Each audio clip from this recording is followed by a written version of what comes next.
Hi hello எல்லாருக்கும் வணக்கம். இந்த வீடியோ பதிவில் என்ன பார்க்க போகிறேன்னு பார்த்தீங்கன்னா, பாட்னியில் class number 6 lesson number 5 fungi kingdom தான் நம்ம படிக்க போகிறோம். ஸோ ஆல்ரெடி நம்ம மொனீரா கிங்டம் படித்தாச்சு, புரோட்டிஸ்டா கிங்டம் படித்தாச்சு.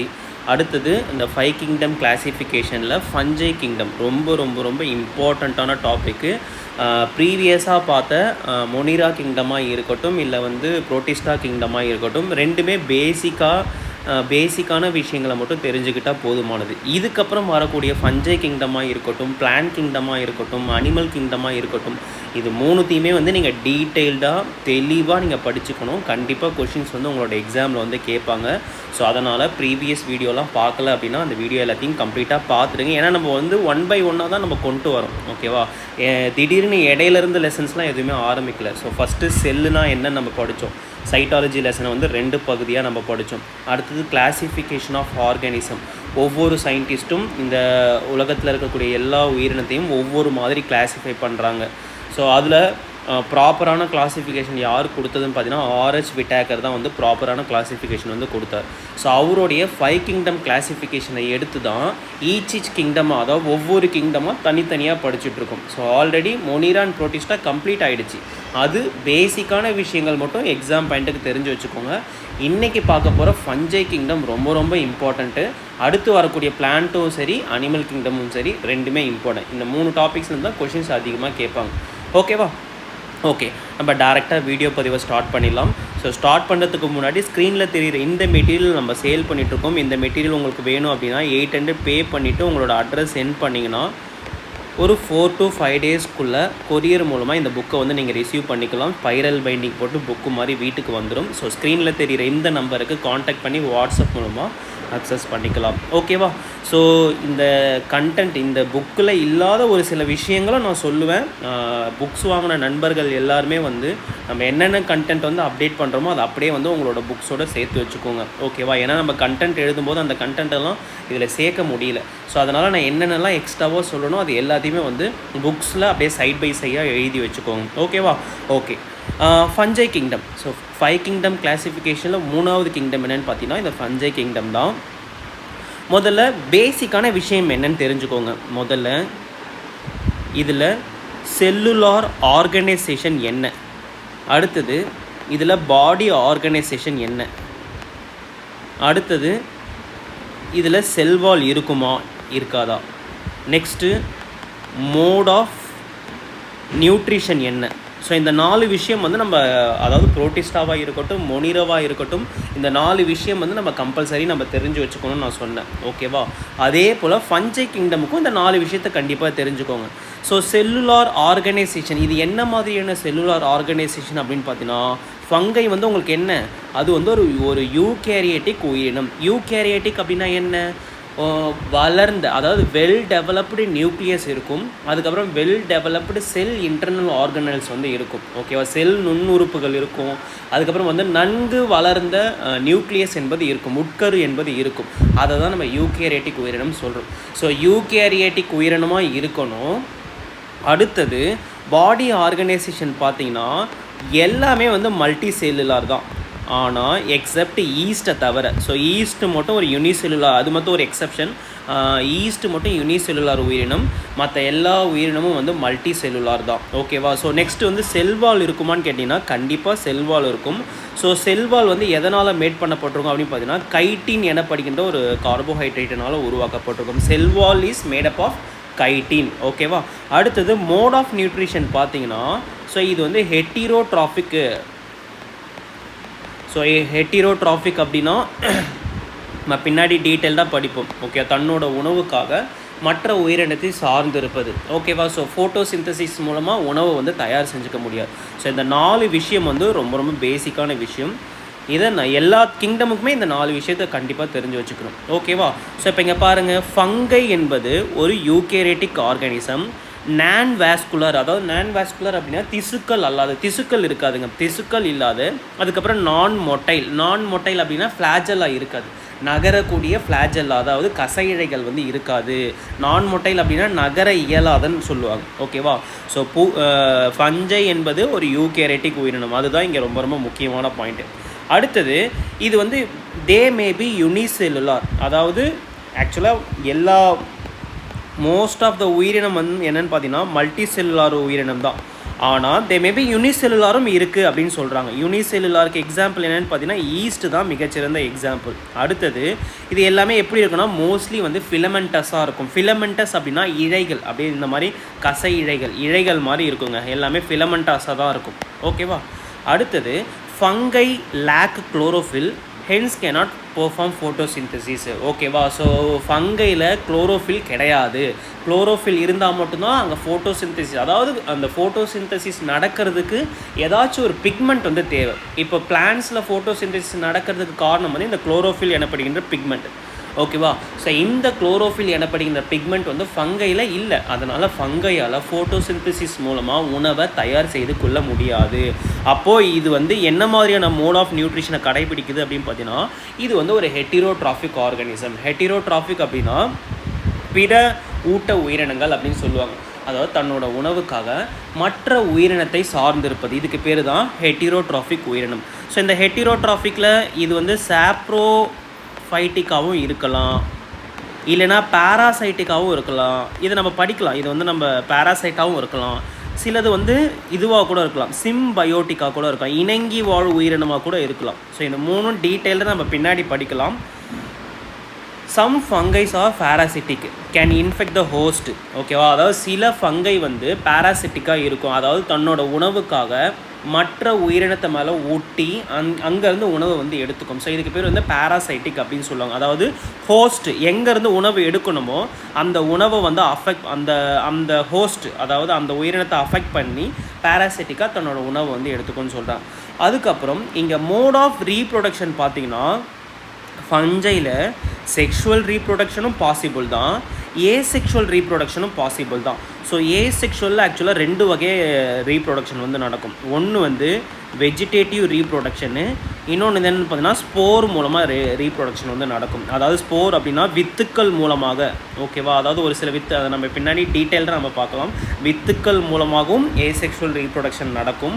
அதே போல் வெஜிடேட்டிவ் அப்படின்னா உடல் மூலமாக, உடல் செல்கள் மூலமாக நடைபெறக்கூடிய ரீப்ரொடக்ஷன் தான் வெஜிடேட்டிவ் ரீப்ரொடக்ஷன். அந்த ரீப்ரொடக்ஷன் வந்து இது ரெண்டுமே வந்து பால்சாரா இனப்பெருக்கம், அதாவது ஏசெக்ஷுவல் ரீப்ரொடக்ஷன் அப்படின்னு சொல்லுவாங்க. இங்கே செக்ஷுவல் ரீப்ரொடக்ஷனும் பாசிபிளான்னு கேட்டிங்கன்னா செக்ஷுவல் ரீப்ரொடக்ஷன்னா என்ன? ஃபியூஷன் ஆஃப் 2 கேமெட்ஸ், 2 கேமெட்ஸ் அப்படின்னா செக்ஸ் செல் அப்படின்னு சொல்லுவாங்க. 2 செல் வந்து ஒன்றிணைகிறது தான் ஃபியூஷன் ஆஃப் கேமெட்ஸ் அப்படின்னு சொல்லுவாங்க. இப்போது ஹியூமன்ஸில் வந்து ரீப்ரொடக்ஷன் எப்படி நடக்கும்? மேல் கேமெட்ஸும் ஃபீமேல் கேமெட்ஸும் ஒன்று சேர்றதுனால வந்து ரீப்ரொடக்ஷன் என்பது நடக்குது. அதே போல் செக்ஷுவல் ரீப்ரொடக்ஷன் அப்படின்னா ஃபியூஷன் ஆஃப் 2 கேமெட்ஸ். இதுவும் இங்கே எதன்படி நடக்கும் அப்படின்னு பார்த்தீங்கன்னா ஸ்போர்கள், வித்துக்கள் மூலமாக தான் இந்த ரீப்ரொடக்ஷன் என்பது நடக்கும். ஓகேவா. அப்போது ஃபஞ்சையில் 2 விதமான ரீப்ரொடக்ஷனும் possible. Okay. They reproduce asexually by means of spores as well as, இது எழுதி வச்சுக்கோங்க, ஆஸ் வெல் அஸ் வெஜிடேட்டிவ். அதாவது ஏசெக்ஷுவல் ரீப்ரொடக்ஷன் வந்து வெஜிடேட்டிவாகவும் நடக்கலாம், ஸ்போர்ஸ் மூலமாகவும் நடக்கலாம் அப்படின்னு சொல்கிறாங்க. அடுத்தது fungi produce chemical called pheromone. ஓகேவா. ஃபெரோமோன் எனப்படுகின்ற வேதிப்பொருட்களை உற்பத்தி செய்கின்றன. இது பூஞ்சைகளில் பாலியல் இனப்பெருக்கத்திற்கு வழிவகுக்கிறது. ஓகேவா. அதாவது ஃபஞ்சை வந்து ஃபெரோமோன் அப்படின்ற ஒரு கெமிக்கலை வந்து ப்ரொடியூஸ் பண்ணுங்க. ஸோ இந்த கெமிக்கல் வந்து எதுக்கு உதவுதுன்னு பார்த்தீங்கன்னா ஃபஞ்சையில் செக்ஷுவல் ரீப்ரொடக்ஷன் நடக்கிறதுக்கு ரொம்பவே யூஸ்ஃபுல்லாக இருக்குன்னு சொல்கிறாங்க. ஸோ ஃபஞ்சைக்கான காமன் எக்ஸாம்பிள் என்ன அப்படின்னு பார்த்தீங்கன்னா மஷ்ரூம்ஸாக இருக்கட்டும், மோல்டாக இருக்கட்டும், ஈஸ்டாக இருக்கட்டும். மஷ்ரூம் அப்படின்னா காளான். ஓகேவா. ஸோ இதுதான் மோல்டு, அச்சுக்கள். அடுத்தது ஈஸ்ட்டு. ஓகேவா. இது எல்லாமே வந்து ஃபஞ்சைக்கு மிக சிறந்த பொதுவான உதாரணங்கள். இப்போது ஸ்ட்ரக்சர் ஆஃப் ஃபங்கை. ஓகேவா. ஸோ இப்போ டீட்டெயில்டாக நம்ம படிக்கிறதுக்கு முன்னாடி முதல்ல ஃபங்கையோடைய ஸ்ட்ரக்சரை மட்டும் தெரிஞ்சு வச்சுக்கோங்க, ஏன்னா ரொம்ப ரொம்ப இம்பார்ட்டண்ட். ஓகேவா.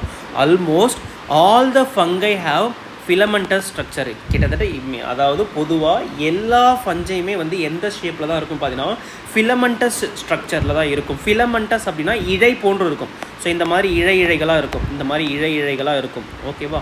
அனைத்து பூஞ்சைகளும் இழை அமைப்பை கொண்டுள்ளன. எதை தவிர்த்து? ஈஸ்ட் எனப்படுகிற ஒரு ஃபங்கையை தவிர்த்து மற்ற எல்லா ஃபங்கையும் இழை போன்ற அமைப்புகளை பெற்றிருக்கும். ஸோ ஈஸ்ட் மட்டும் என்னென்னு பார்த்தீங்கன்னா ஒரு யூனிசெல்லுலார் ஃபங்கைங்க ஓகேவா. They can be single celled or multicellular organism அப்படின்னு சொல்கிறாங்க. அதாவது ஃபங்கை வந்து சிங்கிள் செல்லுடாகவும் இருக்கலாம், மல்டி செல்லுலார் ஆர்கானிசமாகவும் இருக்கலாம். ஸோ சிங்கிள் செல்லுக்கு தான் நான் எக்ஸாம்பிள் சொல்லிட்டேன். சிங்கிள் செல்லுக்கு வந்து ஈஸ்ட், மற்ற இந்த மஷ்ரூமாக இருக்கட்டும், மோல்டாக இருக்கட்டும், ஆஸ்பிரஜிலஸாக இருக்கட்டும், பெனிசிலியமாக இருக்கட்டும், இது எல்லாமே பார்த்தீங்கன்னா மல்டி செல்லுலார் ஆர்கானிசம் ஓகேவா. ஓகே, இப்போது ஃபங்கை வந்து ஒரு லாங் த்ரெட் லைக் ஸ்ட்ரக்சரை வந்து வச்சுருக்குங்க. அதுக்கு பேர் என்னென்னு பார்த்தீங்கன்னா ஹைப்பேன்னு சொல்லுவாங்க. இந்த நிறைய ஹைப்பே சேர்ந்தது தான் மைசீலியம் அப்படின்னு சொல்கிறாங்க. இது புரியல அப்படின்னா இங்கே பாருங்கள், இது வரைக்கும் பாருங்கள். ஸோ இது இருக்குது பார்த்தீங்களா, நிறைய த்ரெட் லைக் ஸ்ட்ரக்சர் இருக்குது பார்த்தீங்களா. ஸோ இதில் ஒரு த்ரெட்டை தான் நம்ம என்ன சொல்கிறோம், ஹைப்பே அப்படின்னு சொல்கிறோம் ஓகேவா, ஹைப்பேன்னு சொல்கிறோம். இந்த மாதிரி நிறைய த்ரெட்டு இருக்குது பார்த்தீங்களா, இந்த நிறைய த்ரெட்டை சேர்ந்தது தான் நம்ம இந்த நெட்வொர்க்கை தான் நம்ம என்ன சொல்கிறோம் பார்த்தீங்கன்னா மைசீலியம் அப்படின்னு சொல்கிறோம். ஸோ நல்லா ஞாபகம் வச்சுக்கோங்க, இது ரொம்ப ரொம்ப முக்கியமான பாயிண்ட்டு ஓகேவா. ஸோ ஒரே ஒரு த்ரெட்டு மாதிரி இருக்குது பார்த்தீங்களா, ஸோ ஒரே ஒரு த்ரெட்டு மாதிரி இருக்கிறத ஹைப்பேன்னு சொல்லும். ஸோ இந்த மாதிரி நிறைய ஹைஃபே சேர்ந்து தான் நம்ம என்ன சொல்கிறோம், இந்த நெட்வொர்க் ஆஃப் ஹைஃபேவை தான் நம்ம என்ன சொல்கிறோம், இந்த ஹோல் ஸ்ட்ரக்சரை தான் நம்ம என்ன சொல்கிறோம் பார்த்தீங்கன்னா மைசீலியம் அப்படின்னு சொல்கிறோம். இதில் இந்த ஒரு த்ரெட் லைக் ஸ்ட்ரக்சர் இருக்குது பார்த்தீங்களா, இதை தான் நம்ம என்ன சொல்கிறோம், ஹைஃபே அப்படின்னு நம்ம சொல்கிறோம். ஸோ இப்போது இந்த ஹைஃபேவை வந்து நீங்கள் வந்து அகெயின் டிஃப்ரென்ஷியேட் பண்ணணும் அப்படின்னா, இதை வந்து அகெயின் வந்து நம்ம ஜூம் பண்ணி பார்க்குறோமோ இல்லைனா வந்து அதை வந்து அகெயின் வந்து நம்ம பெரிதுபடுத்தி பார்க்குறோம் அப்படின்னா, இந்த மைசீலியம் வந்து 2 வகையாக பிரிக்கலாங்க. ஸோ மைசீலியம் வந்து உங்களுக்கு இந்த மாதிரி இருக்குன்னு வச்சுக்கோங்களேன்.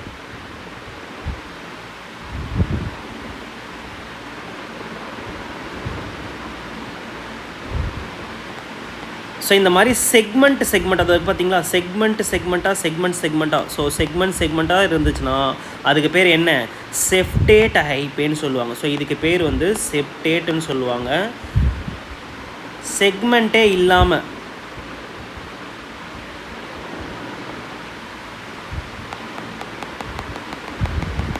இதுக்கு பேர் என்ன சொல்லுவாங்க பார்த்தீங்கன்னா ஏசெப்டேட் அப்படின்னு சொல்லுவாங்க. இதுக்கு பேர் ஏசெப்டேட் அல்லது கோஎன்சைட்டிக் அப்படின்னு சொல்லுவாங்க. மல்டி நியூக்ளியேட் அப்படின்றது அர்த்தம் ஓகேவா. ஸோ ஸ்ட்ரக்சர் ஆஃப் ஃபங்கையை பொறுத்த வரைக்கும் இந்த 3 பாயிண்ட் வந்து ரொம்ப ரொம்ப இம்பார்ட்டண்ட்டுங்க. அதாவது சிங்கிள் த்ரெட்டு மாதிரி இருக்கிற ஸ்ட்ரக்சருக்கு பேர் தான் நம்ம என்ன சொன்னோம், ஹைஃபேன்னு சொன்னோம். ஸோ இந்த மாதிரி நிறைய த்ரெட்டு சேர்ந்த ஒரு நெட்வொர்க்கை தான் நம்ம என்ன சொல்கிறோம், மைசீலியம்னு சொல்கிறோம். அகெயின் வந்து இந்த ஹைஃபேவை எடுத்து நீங்கள் டிஃப்ரென்ஷியேட் பண்ணிங்க அப்படின்னா 2 வகையான ஹைஃபே. ஒன்று வந்து செப்டேட் ஹைஃபேன்னு சொல்லுவாங்க. செப்டேட் ஹைஃபே அப்படின்னா இந்த மாதிரி செக்மெண்ட்டாக இருக்கும் ஓகே. இங்கே பாருங்கள், இங்கே பார்க்குறதுக்கே வந்து செக்மெண்ட்டாக இருக்கும். ஸோ ஏசெப்டேட் ஹைஃபே பார்த்தீங்கன்னா உங்களுக்கு வந்து இந்த செக்மெண்ட் இருக்கவே இருக்காது, அது வந்து மல்டி நியூக்ளியேட்டாக இருக்கும் ஓகேவா. இந்த செப்டேட் கான்செப்ட் வந்து நம்மளோட புக்கில் இருக்காது, அதனால் பார்த்து வச்சுக்கோங்க ஓகேவா. ஸோ பூஞ்சைகள் ஹைப்பே எனப்படும் ஒரு நீண்ட நூல் போன்ற அமைப்புகளை கொண்டுள்ளது. இந்த ஹைஃபாக்கள் இணைந்து மைசீலியம் எனப்படும் வலை போன்ற அமைப்பை உருவாக்குகிறது. அதாவது ஒரு ஹைப்பே அது வந்து நிறைய ஹைஃபே சேர்ந்ததுன்னா அந்த நெட்வொர்க்கை தான் நம்ம மைசீலியம் நம்ம சொல்கிறோம். ஸோ ஃபங்கையில் வந்து செல்வால் வந்து இருக்குமான்னு கேட்டிங்கன்னா கண்டிப்பாக செல்வால் வந்து இருக்கும். அது எதனால் மேட் பண்ணப்பட்டிருக்கும்னு பார்த்தீங்கன்னா கைட்டின் மற்றும் பாலிசாக்ரேட்ஸால் ஒரு 2மே கார்போஹைட்ரேட் தான் ஓகே. கைட்டின் அண்ட் பாலிசாக்ரேட்ஸால் உருவாக்கப்பட்டிருக்கும் ஓகேவா. செல் வால் கம்ப்ரைசஸ் ஆஃப் புரோட்டோபிளாஸ்ட் அப்படின்னா ஒன்றும் கிடையாதுங்க. அதாவது நியூக்ளியஸு, செல் இன்டர்னல் ஆர்கனல்ஸு, அடுத்தது வந்து அந்த சைட்டோபிளாசம், இது 3ம் சேர்ந்து தான் எல்லாத்தையுமே சேர்த்து, அதாவது இந்த செல் நுண்ணுறுப்புகள், நியூக்ளியஸு, சைட்டோபிளாசம், இது எல்லாத்தையும் சேர்த்து சொல்கிறதுக்கு பேர் தான் புரோட்டோபிளாஸ்ட் ஓகேவா. அதை தான் இங்கே சொல்கிறாங்க. செல் சுவர் ஒரு புரோட்டோபிளாஸ்டை கொண்டுள்ளது. இவை செல் படலம், சைட்டோபிளாசம், செல் உறுப்புகள் மற்றும் உட்கருக்கள் போன்ற பிற செல் பங்குகளாக வேறுபடுகிறது ஓகேவா. ஓகே, இதில் நியூக்ளியஸ் என்பது ரொம்பவே கிளியராக இருக்கும், ஏன்னா இது வந்து ஒரு யூகேரியோட்டிக் உயிரினம் okay. Nucleus is dense, clear, without chromatin thread அப்படின்னு சொல்கிறாங்க ஓகேவா. ஸோ அதாவது உட்கருவானது அடர்த்தியானது, தெளிவானது மற்றும் குரோமோட்டின் இழைகளை கொண்டுள்ளது அப்படின்னு சொல்கிறாங்க ஓகேவா. ஸோ இது எல்லாமே பேசிக்கான விஷயம். ஸோ ஸ்ட்ரக்சர் ஆஃப் ஃபங்கையை பொறுத்த வரைக்கும் ஃபங்கையுடைய ஸ்ட்ரக்சர் எப்படி இருக்குன்றதை மட்டும் தெளிவாக தெரிஞ்சுக்கிட்டால் போதுமானது ஓகேவா. ஸோ ஹைஃபேனா என்ன, மைசீலியம்னா என்ன, செப்டேட் ஹைஃபைனா என்ன, அடுத்தது ஏசெப்டேட் ஹைஃபைனா என்ன அப்படின்றத நல்லா தெரிஞ்சு வச்சுக்கோங்க. ஓகேவா? ஓகே. ஸோ இப்போது கிளாசிஃபிகேஷன் ஆஃப் ஃபங்கை ரொம்ப ரொம்ப முக்கியமான பகுதிக்கு வந்திருக்கோம். ஸோ ஃபங்கையை வந்து அதோட உணவு ஊட்ட முறையில் அடிப்படையில் உணவு ஊட்டம் முறையில் நம்ம என்ன பண்ணுறோம், ஃபங்கையை 3 வகையாக பிரிக்கிறோம். Okay, based on mode of nutrition. உணவூட்டம் அடிப்படையில் பூஞ்சைகளை 3 குழுக்களாக பிரிக்கலாம். ஒன்று வந்து என்னென்னு பார்த்தீங்கன்னா சாப்ரோஃபைட்டிக்கு, இன்னொன்று வந்து என்னென்னு பார்த்தீங்கன்னா பேராசைட்டிக்கு, இன்னொன்று வந்து என்னென்னு பார்த்தீங்கன்னா சிம்பயோட்டிக்கு. ஓகே, சாப்ரோஃபைட்டிக் அப்படின்னா சாருண்ணி, பேராசைட்டிக் அப்படின்னா ஒட்டுண்ணி, சிம்பயோட்டிக் அப்படின்னா இணங்கி வாழ் அப்படின்னு சொல்லுவாங்க. ஓகேவா? அதாவது உணவூட்ட முறையில் அது எந்த மாதிரியான உணவூட்டம் செய்கிறது அதன் அடிப்படையில் ஃபங்கையை பூஞ்சைகளை வந்து 3 வகையாக பிரிக்கிறோம். ஒன்று வந்து சாப்ரோஃபைட்டிக்கு, இன்னொன்று வந்து பேராசைட்டிக்கு, இன்னொன்று வந்து சிம்பயோட்டிக்கு. ஓகேவா? இப்போது இறந்த கரிம பொருட்களில் உண்பதன் மூலம் பூஞ்சைகள் அவற்றின் ஊட்டச்சத்தை அதாவது செத்துப்போன ஒரு உயிரினத்தில் இருந்தோ இல்லை டீகேயிங் ஆன ஒரு உயிரினத்தில் இருந்தோ, ஃபார் எக்ஸாம்பிளுக்கு மாய்ஸ்ட் பிரெட் எடுத்துக்கோங்க. ஸோ மாய்ஸ்ட் பிரெட் அப்படின்னா ஈரப்பதம் நிறைந்த ஒரு பிரெட்டாக இருக்கட்டும், இல்லைனா வந்து ரோட்டன் ஃப்ரூட்ஸ் அப்படின்னா டீகேயிங் மெட்டீரியல் எதுவாக அழுகி போனால் எதுவாக இருந்தாலும் சரி, டீகேயிங் ஃப்ரூட்ஸாக இருக்கட்டும். ஸோ அதில் இருக்கக்கூடிய அதிலிருந்து என்ன பண்ணிக்கும்னு பார்த்தீங்கன்னா பூஞ்சை வந்து தன்னோட உணவை வந்து எடுத்துக்கும். ஸோ அதுக்கு பேர் தான் saprophytic. Fungi obtain their nutrition by feeding on death organic substance. அதாவது இறந்து போன கரிம பொருட்களில் இருந்து தன்னோட உணவை வந்து எடுத்துக்கும். இதுக்கு பேர் தான் சாப்ரோஃபைட்டிக். ஓகேவா? ஸோ அதுக்கு எக்ஸாம்பிள் என்னென்னு பார்த்தீங்கன்னா ரைசோஃபஸ்ஸு, பெனிசிலியம், அடுத்தது ஆஸ்பெர்ஜில்லஸ், இது எல்லாமே வந்து சாப்ரோஃபைட்டிக் ஃபங்கைக்கு வந்து எக்ஸாம்பிள். ஓகேவா? அடுத்தது பேராசைட்டிக், ஒட்டுண்ணி. அதாவது ஒட்டுண்ணி அப்படின்னா பூஞ்சைகள் மற்ற உயிரினங்களில் தாவரங்கள் அல்லது விலங்குகள் மற்ற உயிரினங்களில் வாழ்வதன் மூலம், அதாவது தாவரமாகவும் இருக்கலாம் விலங்குகளாகவும் இருக்கலாம். ஸோ அதில் வாழ்வதன் மூலமாக அவற்றின் ஊட்டச்சத்தை பெறுகின்றன மற்றும் அவற்றின் ஹோஸ்ட் புறவலடினமிருந்து ஊட்டச்சத்துக்களை உறிஞ்சுகின்றன. ஓகேவா? ஸோ அதாவது மற்ற உயிரினத்தை மேலே இருந்து அங்கேருந்து நியூட்ரிஷன் தனக்கான உணவை வந்து எடுத்துக்கும். ஸோ அதுக்கு பேர் தான் பேராசைட்டிக், ஒட்டுண்ணி அப்படின்னு சொல்கிறாங்க. அதுக்கு சிறந்த எக்ஸாம்பிள் என்னென்னு பார்த்தீங்கன்னா டாஃப்ரினா, இன்னொன்று வந்து பூச்சினா அப்படின்னு சொல்கிறாங்க. ஓகேவா? இது மோஸ்ட்லி எங்கே இருக்கும் பார்த்தீங்கன்னா ஒயிட் ஸ்பாட் ஆன் மஸ்டர்ட். கடுகு செடி இருக்குது பார்த்தீங்களா, மஸ்டர்ட் லீவ்ஸு கடுகு செடி இருக்குது பார்த்தீங்கன்னா, அந்த கடுகு செடியில் பார்த்தீங்கன்னா உங்களுக்கு ஒயிட் ஸ்பாட் இருக்கும். ஆக்சுவலாக அது வந்து ஒரு ஃபங்கை தான். அந்த கடுகு செடியில் போயிட்டு ஃபங்கை வந்து என்ன பண்ணிக்கும், ஒட்டுண்ணி மாதிரி வாழ்ந்து தனக்கான அந்த கடுகு செடியிலேருந்து என்ன பண்ணிக்கும், தன்னோட உணவை வந்து எடுத்துக்கும். அடுத்தது வீட் ரஸ்ட்டு. கோதுமையிலையும் ஒரு விதமான ஃபங்கை, அதாவது வீட் ரஸ்ட்டுன்னு சொல்லுவாங்க அதுக்கு பேர். கோதுமையிலையும் ஃபங்கை வந்து என்ன பண்ணும், போயிட்டு ஒட்டுண்ணி மாதிரி ஒட்டிக்கிட்டு தன்னோட உணவை வந்து எடுத்துக்கும். ஸோ இதுக்கு பேர் தான் பேராசைட்டிக் அப்படின்னு சொல்கிறாங்க. அடுத்தது மிக முக்கியமாக வந்து ஃபங்கையில் ஒரு சில ஃபங்கை வந்து இணங்கி வாழிலும் இருக்குங்க, அதாவது சிம்பயோட்டிக்காகவும் இருக்கும். சிம்பயோட்டிக் அப்படின்னா ரொம்ப சிம்பிள்.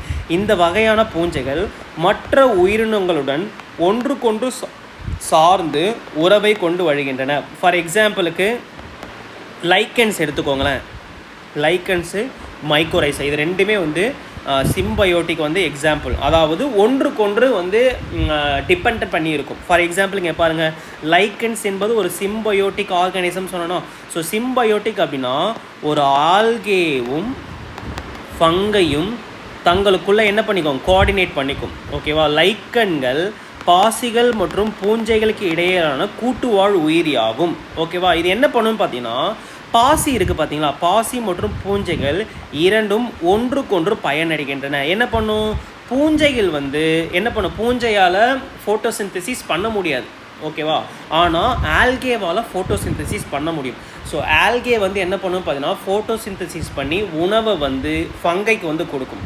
ஃபங்கை வந்து என்ன பண்ணும் பார்த்தீங்கன்னா, ஆல்கேக்கு வந்து இடத்த வந்து, அதாவது இருப்பிடத்தை வந்து கொடுக்கும். ஸோ இங்கே பாருங்கள், பூஞ்சைகள் பாசிகளுக்கு தங்குமிடத்தை தருகின்றது.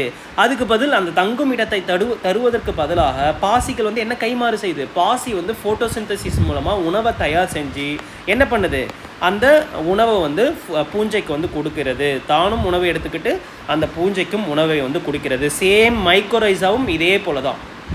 ஓகேவா? ஸோ இதுக்கு பேர் தான் சிம்பயோட்டிக் ஆர்கானிசம் அப்படின்னு சொல்லுவாங்க. சிம்பயோட்டிக் முறையில் தன்னோட உணவு ஊட்ட முறையை வந்து பூர்த்தி செய்து கொள்வது. ஓகேவா? இப்போ வந்து உணவூட்ட முறையில் ஃபஞ்சையை வந்து 3 வகையாக பிரிச்சுட்டோம். ஒன்று வந்து பாராசைட்டிக், இன்னொன்று வந்து சிம்பயோட்டிக், இன்னொன்று வந்து என்ன பார்த்தோம், சாப்ரோஃபைட்டிக்னு பார்த்தோம். இப்போது based on spore formation, with உருவாக்கத்தின் அடிப்படையில் ஃபங்கையை வந்து 4 வகையாக பிரிக்கலாம். ஸோ இந்த 4 வகையை பார்க்குறதுக்கு முன்னாடி ஃபங்கையில் வந்து முதல்ல ரீப்ரொடக்ஷன் எப்படி நடக்கும்னு நம்ம தெரிஞ்சுக்கணும். ஸோ ரொம்ப ரொம்ப இம்பார்ட்டண்ட்டான டாப்பிக்குங்க ரீப்ரொடக்ஷன். இந்த ஃபங்கையில் உங்களுக்கு ரீப்ரொடக்ஷன் எப்படி நடக்கும்ன்றது புரிஞ்சால் மட்டும்தான் இந்த 4 டைப் வந்து புரியும். ஓகே, உங்களோட எக்ஸாம்லேயும் கண்டிப்பாக இந்த ரீப்ரொடக்ஷன் ஆஃப் ஃபங்கைஸ்லேருந்து தான் அதிக நம்பர் ஆஃப் கொஷின்ஸ் வந்து கேட்பாங்க. பேசிக்கான டீட்டெயில்ஸ்லேருந்து கொஷின்ஸ் அதிகமாக ரிப்பீட் பண்ண மாட்டாங்க. ரீப்ரொடக்ஷன் ஆஃப் ஃபங்கை தான் ரொம்ப ரொம்ப முக்கியமான பகுதி. அது தெரிஞ்சால் தான் இந்த ஹோல் லெசனுமே நமக்கு தெரியுன்றதுனால இந்த பகுதியை நம்ம டீட்டெயில்டாக எடுத்து படிச்சிடும். ஓகேவா? ஸோ ஃபங்கையில் ரீப்ரொடக்ஷன், பூஞ்சைகளில் இனப்பெருக்கம். ஸோ பூஞ்சைகளில் நான் ஆரம்பத்தில் சொன்ன மாதிரி செக்ஷுவல் ரீப்ரொடக்ஷனும் நடக்கும், ஏசெக்ஷுவல் ரீப்ரொடக்ஷனும் நடக்கும். ஸோ ஏசெக்ஷுவல் ரீப்ரொடக்ஷனில் ஸ்போர் மூலமாகவும் உங்களுக்கு ரீப்ரொடக்ஷன் நடக்கும், அதாவது வித்துக்கள் மூலமாகவும் ரீப்ரொடக்ஷன் நடக்கும். அதுக்கப்புறம் உடல் செல்கள் வெஜிடேட்டிவ் ரீப்ரொடக்ஷனும் பாசிபிள். ஓகேவா? ஸோ செக்ஷுவல் ரீப்ரொடக்ஷன் எப்படி நடக்குமோ அதுவும் ஸ்போர் மூலமாக தான், வித்துக்கள் மூலமாக தான் நடக்கும். முதல்ல வித்துக்கள்னால் நம்ம படிக்கலாம். ஓகேவா? ஸோ பூஞ்சைகளில் இனப்பெருக்கம் பாலின மற்றும் பால்சாரா 2 வழிகளிலும் நடைபெறுகிறது. பாலியல் இனப்பெருக்க முறை டெலிமார்ஃப் என்றும் பால்சாரா இனப்பெருக்க முறை ஆனோமார்ஃப் எனும் குறிப்பிட. இது ரொம்ப ரொம்ப முக்கியமான பாயிண்ட்டுங்க. ஃபங்கையில் அதாவது செக்ஷுவல் மோட் ஆஃப் ரீப்ரொடக்ஷனுக்கு பேர் என்ன பார்த்தீங்கன்னா டெலிமார்ஃப். அடுத்தது ஃபங்கையில் ஏசெக்ஷுவல் மோட் ஆஃப் ரீப்ரொடக்ஷனுக்கு பேர் என்ன பார்த்தீங்கன்னா ஆனோமார்ஃப் அப்படின்னு சொல்லுவாங்க. இந்த 2 வார்த்தை ரொம்ப ரொம்ப முக்கியமான வார்த்தை, தெரிஞ்சு வச்சுக்கோங்க. ஓகேவா? முதல்ல நான் என்ன சொன்னேன், ஏசெக்ஷுவல் ரீப்ரொடக்ஷன் அதாவது பால்சாரா இனப்பெருக்கம் வந்து 2 வழிகளிலையும் நடைபெறும். அதாவது வெஜிடேட்டிவ் ரீப்ரொடக்ஷனும் பாசிபிள், உடல இனப்பெருக்கமும் பாசிபிள். அடுத்தது வந்து ஸ்போர் மூலமாக வித்துக்கள் மூலமாக நடைபெறக்கூடிய பால்சாரா இனப்பெருக்கமும் பாசிபிள் தான். ஓகேவா? இந்த வெஜிடேட்டிவ் ரீப்ரொடக்ஷன் ஃபங்கையில் வெஜிடேட்டிவ் ரீப்ரொடக்ஷன் என்பது பட்டிங் மூலமாக நடக்கலாம், ஃபிஷன் மூலமாக நடக்கலாம், ஃப்ராக்மெண்டேஷன் மூலமாக நடக்கும். ஃப்ராக்மெண்டேஷன் அப்படின்னா துண்டாதல், பேர்லேயே இருக்குது துண்டாதல். அடுத்தது ஃபிஷன் அப்படின்னா பிளத்தல் அப்படின்னு சொல்லுவாங்க. பட்டிங் அப்படின்னா அரும்புதல் அப்படின்னு சொல்லுவாங்க. ஸோ ஒன்று ஒன்றா நம்ம படிச்சிடலாம். முதல்ல ஃப்ராக்மெண்டேஷன் அப்படின்னா இப்போ உதாரணத்துக்கு ஒரு ஃபங்கை வந்து இந்த மாதிரி இருக்குன்னு வச்சுப்போம். ஸோ இந்த மாதிரி இருக்குது அப்படின்னா பேர்லேயே இருக்குது துண்டாதல் அப்படின்னா இது 2 என்ன ஆகிடும், 2 துண்டாக வந்து பிரிஞ்சிடுங்க. ஸோ இதுக்கு பேர் தான் ஃப்ராக்மெண்டேஷன். அதாவது ஒரு ஃபங்கை வந்து 2ஆக வந்து என்ன ஆகிடும், உடஞ்சி போயிடும், துண்டாயிடும். ஓகே, இதுக்கு பேர் தான் ஃப்ராக்மெண்டேஷன் அப்படின்னு சொல்லுவாங்க. அடுத்தது ஃபிஷன் அப்படின்னா ஒரு ஒற்றை செல் வந்து என்ன ஆகும் பார்த்தீங்கன்னா என்னவா மாறும், ஒரு ஒற்றை செல் வந்து இந்த மாதிரி 2 நியூக்ளியஸாக பிரியும். அடுத்து இது வந்து உங்களுக்கு எப்படி பிரியும், இந்த 2 நியூக்ளியஸ் வந்து தனித்தனியாக இருக்கும். ஸோ அடுத்தது மியோசிஸ் மூலமாக என்ன ஆகிடும், சிங்கிள்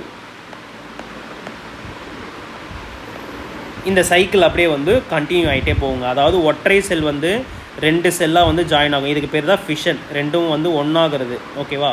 அடுத்தது ஒன்றான 2மே உங்களுக்கு என்ன ஆகிடும், தனித்தனியாக பிரிஞ்சு போயிடும். ஸோ இதுக்கு பேர் தான் ஃபிஷன். ஸோ இது வந்து ஒரு ஏசெக்ஷுவல் வெஜிடேட்டிவ் ரீப்ரொடக்ஷன். அடுத்தது பட்டிங் என்பது என்னென்னு பார்த்தீங்கன்னா ஒரு பேரண்ட் உயிரினம் இருக்குதுன்னு வச்சுக்கோங்களேன். அந்த பேரண்ட் உயிரினத்தில் உங்களுக்கு என்ன ஆகும்னு பார்த்தீங்கன்னா ஒரு மாரி மொட்டு போன்ற ஒரு அமைப்பு வந்து உருவாகுங்க. மொட்டு போன்ற அமைப்பு வந்து உருவாகும். ஸோ அகைன் வந்து இந்த மொட்டு வந்து பேரண்ட் பாடியிலே வந்து நல்லா டெவலப் ஆகி உங்களுக்கு என்ன ஆகிடும், இந்த மொட்டு மட்டும் தனியாக பிரிஞ்சு போயிடும், இந்த பேரண்ட் செல் வந்து பிரிஞ்சு போயிடும். அகைன் வந்து இந்த பிரிஞ்சு போன 2 உயிரினமும் வந்து பட்டிங் மூலமாக வந்து ரீப்ரொடக்ஷன் நடக்கலாம். ஓகேவா? ஸோ பட்டிங் முறையில் இனப்பெருக்கம் பண்ணுறதுக்கு சிறந்த உதாரணம் வந்து ஈஸ்ட்டுங்க. ரொம்ப ரொம்ப முக்கியமான பாயிண்ட்டு. ஓகேவா? ஸோ ஃபிஷன் எப்படி நடக்கும், அடுத்து இது வந்து ஃபிஷன், இது வந்து பட்டிங். பேரண்ட் பாடியிலே வந்து மொட்டு போல் ஒரு அமைப்பு வந்து வளரும். அந்த மொட்டு நல்லா வெல் டெவலப் ஆகி அந்த மொட்டு மட்டும் அந்த பேரண்ட் பாடியிலேருந்து பிரிஞ்சிடும். இதுக்கு பேர் வந்து பட்டிங். ஓகேவா? ஃபிஷன் அப்படின்னா ஒரு செல் வந்து 2 செல்லாக பிரியறது வந்து ஃபிஷன். ஃப்ராக்மெண்டேஷன் எப்படின்னு பார்த்தீங்கன்னா அது வந்து 2ஆக துண்டாகிறது தான் வந்து ஃப்ராக்மெண்டேஷன். இதுதான் வந்து ஃபங்கையில் நடக்கக்கூடிய basic asexual reproduction by vegetative method. ஓகேவா? அடுத்தது ஏசெக்ஷுவல் ரீப்ரொடக்ஷன் செக்ஷுவல் ரீப்ரொடக்ஷன் இது ரெண்டுமே வந்து ஸ்போர் மூலமாகவும் நடைபெறுங்க. ஓகேவா? ஸோ என்ன ஸ்போர் மூலமாக இந்த ரீப்ரொடக்ஷன் நடக்கும்னு பார்த்தீங்கன்னா, அதாவது ஏசெக்ஷுவல் ரீப்ரொடக்ஷன் ஆனது ஃபங்கையில் கொனீடியா எனப்படுகின்ற ஒரு ஸ்போர் மூலமாகவும், இல்லைனா ஜூஸ், இது ரெண்டுமே ஒரே மீனிங் தான். ஸ்பொராஞ்சியோஸ்போர்ஸ் அல்லது ஜூஸ்போர்ஸ்னு சொல்லுவாங்க.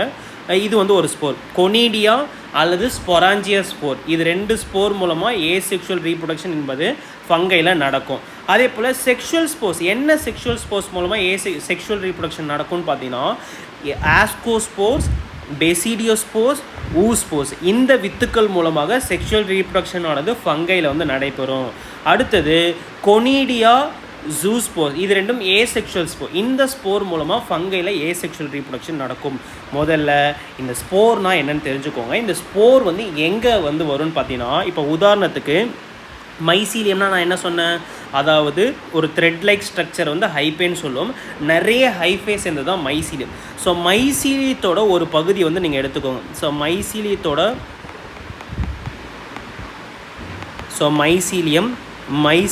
ஒரு பகுதி எடுத்துக்கோங்க. ஸோ இந்த மைசீலியத்தோட ஒரு பகுதியில் ஒரு டிஃப்ரெண்ட் ஸ்பெஷல் ஸ்ட்ரக்சர் வந்து டெவலப் ஆகுங்க. ஸோ இந்த ஸ்ட்ரக்சருக்கு பேர் தான் என்ன சொல்லுவாங்க பார்த்தீங்கன்னா, ஃப்ரூட்டிங் பாடி அப்படின்னு சொல்லுவாங்க.